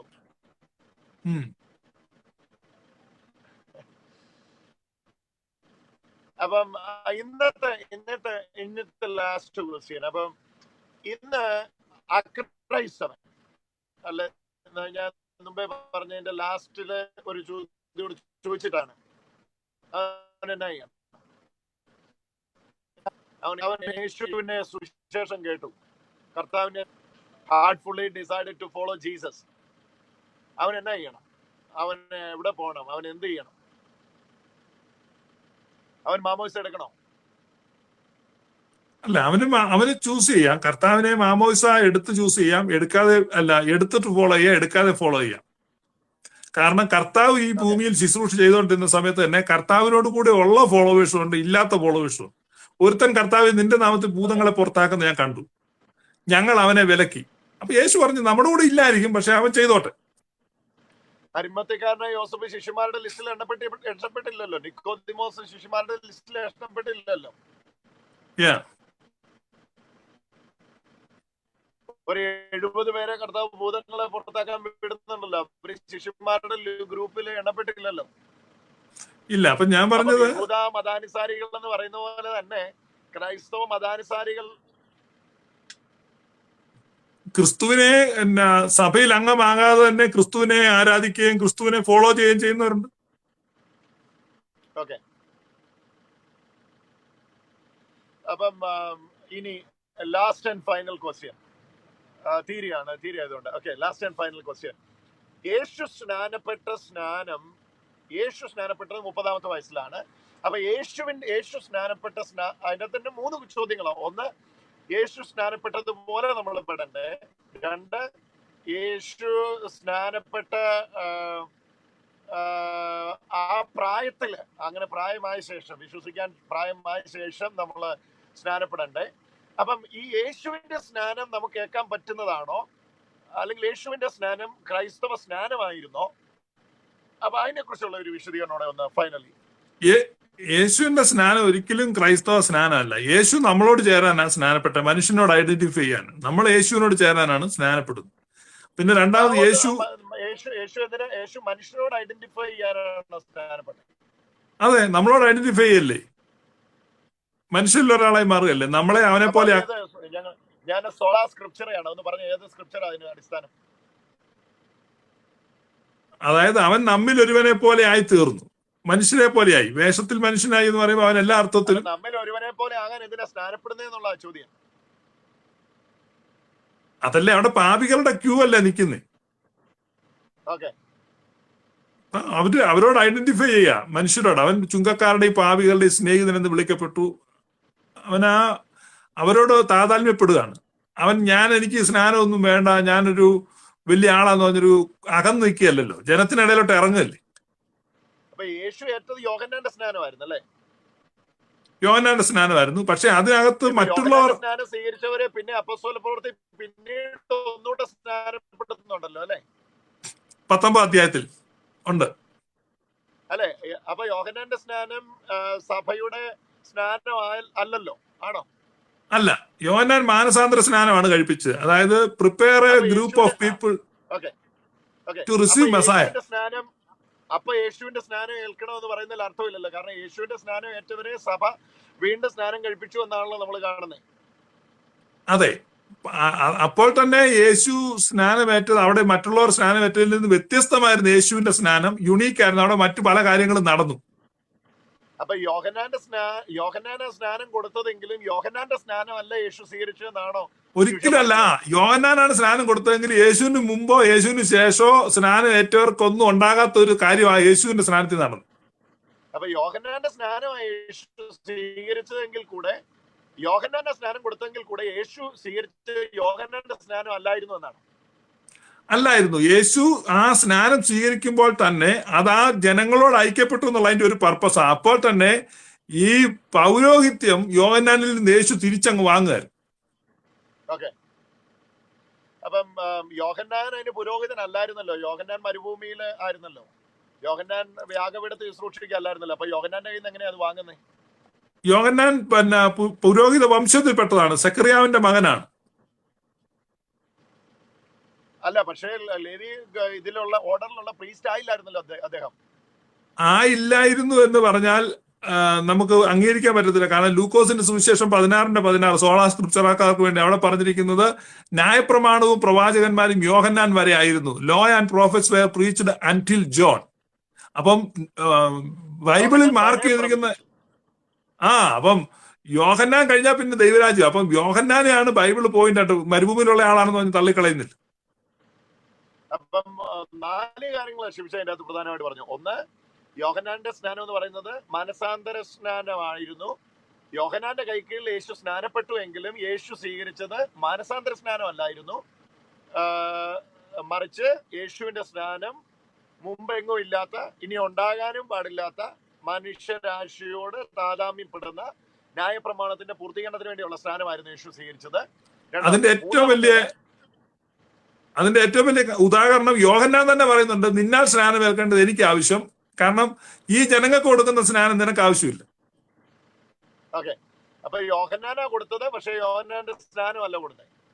അല്ല, എന്നാൽ യോഹന്നാന്റെ സ്നാനം പോരാ സഭയിൽ എന്നുള്ളത് കൊണ്ടാണ് അപ്പോസ്തല പ്രവൃത്തി 19 അധ്യായത്തിൽ യോഹന്നാന്റെ സ്നാനം ഏറ്റവും പരിശുദ്ധാത്മാവ് എന്ന വാക്ക്, അത് മറ്റേ യേശുവിന്റെ നാമത്തിൽ മാത്രമേ സ്നാനം ഉള്ളൂ എന്ന് പറയുന്നവർക്ക് ഉള്ള വലിയൊരു എതിർവാദമല്ലേ അത്? അതെ. കാരണം അവിടെ പറയുന്നത് നിങ്ങളുടെ സ്നാനം ഏതായിരുന്നു എന്ന് ചോദിക്കുമ്പോ ഞങ്ങളുടെ സ്നാനം എന്ന് പറഞ്ഞിട്ട് അവിടെ പിതാവിന്റെയും പുത്രന്റെയും പരിശുദ്ധാത്മാവ് ഞങ്ങൾ കേട്ടിട്ട് പോലും ഇല്ലെന്ന് പറയുന്നു. അപ്പൊ അവര് ചോദിക്കും നിങ്ങളുടെ സ്നാനം ഏതായിരുന്നു? അപ്പൊ സ്നാനത്തിലെങ്കിലും അറ്റ്ലീസ്റ്റ് പിതാവിന്റെയും പുത്രന്റെയും പരിശുദ്ധാത്മാവിന്റെയും നാമത്തിൽ എന്ന് നിങ്ങൾ കേൾക്കേണ്ടിയതല്ലേ? അപ്പം അത് യേശുവിന്റെ നാമത്തിൽ മാത്രമേ സ്നാനം നടന്നു എന്നുള്ളതിന് ഒരു എതിർവാദമല്ലേ? അതെ, അതൊരു പ്രധാന എതിർവാദമായിട്ട് യേശുവിന്റെ നാമത്തിൽ സ്നാനം മതി എന്ന് പറയുന്നവരുണ്ടല്ലോ അല്ലെ? അല്ല, അത് പെന്തക്കോസ്തുകാര് തന്നെ ഒരു കൾട്ടായിട്ട് കാണുന്ന ഗ്രൂപ്പാ. ആ ഗ്രൂപ്പിൽ നമ്മൾ വിട്ടു. അതങ്ങനെ സ്പെസിഫിക് പെന്തക്കോസ്തുകാർ പോലും കൾട്ടാന്ന് പറയുന്നത് മെയിനായിട്ട് 10 ചോദ്യങ്ങളായിരുന്നു മെയിനായിട്ട് ഉരുത്തിരിഞ്ഞു വന്നത്. വേറെ എന്തായിരുന്നു ഷിവ്ചാൻ ഈ ലൈവിൽ ഉൾപ്പെടുത്തണമെന്ന് ഉദ്ദേശിച്ചേ? ഇല്ല, ഇതിനകത്ത് പ്രത്യേകിച്ച് ചോദ്യങ്ങളൊന്നുമില്ല. ഞാൻ നോക്കിയിട്ട്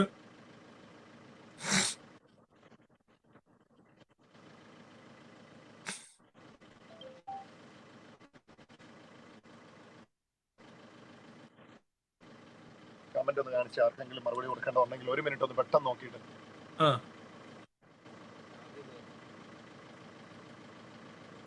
ആന്റി ക്രൈസ്റ്റിന്റെ ആളുകളൊക്കെ വന്നിട്ടുണ്ട്. അത് കുഴപ്പമില്ല.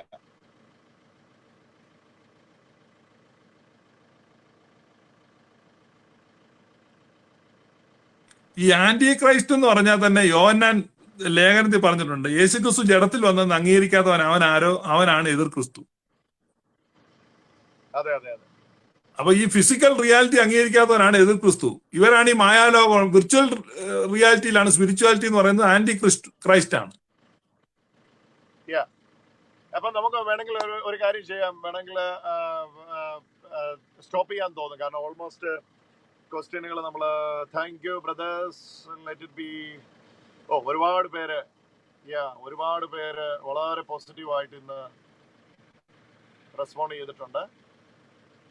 ഈ നമ്മുടെ കഴിഞ്ഞ ലൈവ് കഴിഞ്ഞ് ധാരാളം Pentecost believers, not only believers, pastors ഒക്കെ എന്നെ വിളിച്ചായിരുന്നു കേട്ടോ. വളരെ നല്ലതായിരുന്നു എന്ന് പറഞ്ഞ്. നമ്മൾ ചിന്തിക്കുന്ന പോലെ അല്ല, ഒരുപാട് പേര് എനിക്ക് വാട്സാപ്പിൽ തന്നെ ഏതാണ്ട് 160-170 പേരുടെ റെസ്പോൺസ് ഉണ്ടായിരുന്നു. ഇതുപോലുള്ള ഡിസ്കഷൻ നിങ്ങൾ ഒരുമിച്ച് ചെയ്യണമെന്ന് പറഞ്ഞു. അതുകൊണ്ടാണ് ഞാനിപ്പോ ഓൾറെഡി മീറ്റിംഗ് കഴിഞ്ഞിട്ട് വീട്ടിൽ പോലും എത്തിയില്ല. മീൻസ് അതിനകത്ത് ഇത്രയും ദൂരം 150 കിലോമീറ്റർ യാത്ര ചെയ്തിട്ട് ഞാൻ ഈ ട്രാവലറിൽ ഇരുന്ന് അങ്ങ് ചെയ്യുക. ഇത് ഞങ്ങള് ടീം യാത്ര ചെയ്യുന്ന വണ്ടി ഇരുന്ന് ഇവിടെ ലൈറ്റ് ഒക്കെ ഇങ്ങനെ ഫിറ്റ് ചെയ്ത് ചെയ്യുക. ഒരുപാട് ആളുകളെ ചെയ്യുക. കാരണം അത്രയ്ക്ക് ആൾക്കാർക്ക് ഒരുപാട് ആളുകള് പ്രയോജനപ്പെടുന്നു എന്ന് അറിയുന്നതിൽ സന്തോഷമുണ്ട്. ഒരുപാട് ആളുകൾ വളരെ ബുദ്ധിമുട്ടി. ഒരുപാട് നല്ല റെസ്പോൺസ് ഉണ്ട്.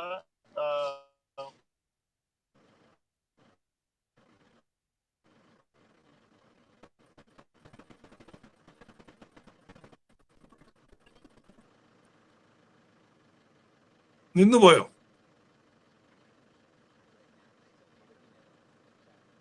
ശിവശാലും പറയാൻ മതിയായിരുന്നോ? അല്ല, ഞാൻ പറഞ്ഞത് കുറെ പേര് ഈ മെസ്സഞ്ചറിൽ എന്റെ വാട്സാപ്പ് നമ്പർ ചോദിക്കുന്നുണ്ട്. എന്റെ വാട്സാപ്പ് നമ്പർ 8326790404, കോഡ് +1 ആണ്.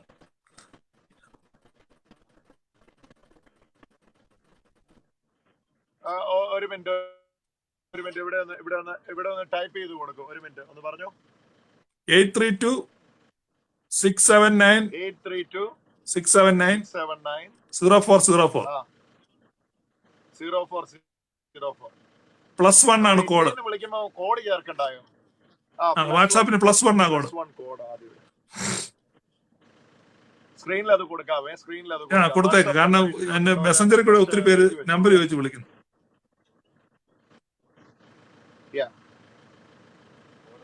Still waiting for coming episodes. ഒത്തിരി പേർക്ക് thank you brothers, thank you for this message. Good message. കൂടുതൽ ലൈവും ഇരുവരുടെ ഒരുമിച്ച് പ്രതീക്ഷിക്കുന്നു. Very good discussion. It's really helpful. Thank you both of you, please. ഒന്നുകൂടെ പറഞ്ഞേ ശ്രീവിച്ചാൻ, നമ്പർ പറഞ്ഞേ. 8326790404. ഋജുമതികൾ കിരുളിൽ ദ്യുതിയുളവാ ദ്യുതിയുത്തയം ചെയ്തൻ കർത്താവേ, കൂരിരുൾ നീങ്ങുമ്പോൾ നിന്നെ കൂപ്പുന്നു ഗഗനം ധരയെന്നെ. ദ്രുതമുണ്ടായൊരു സോദരിമാർ നീരിന്മീതെ വാനിടമോനപരം നീരിന്നാധാരം. നിമിഷമുയർന്നൊരു മണവറയാം പോയാറായതുമായി മധ്യേ സ്തുത്യം സൃഷ്ടിവിധാനം തേ ബാറക്കുമോ.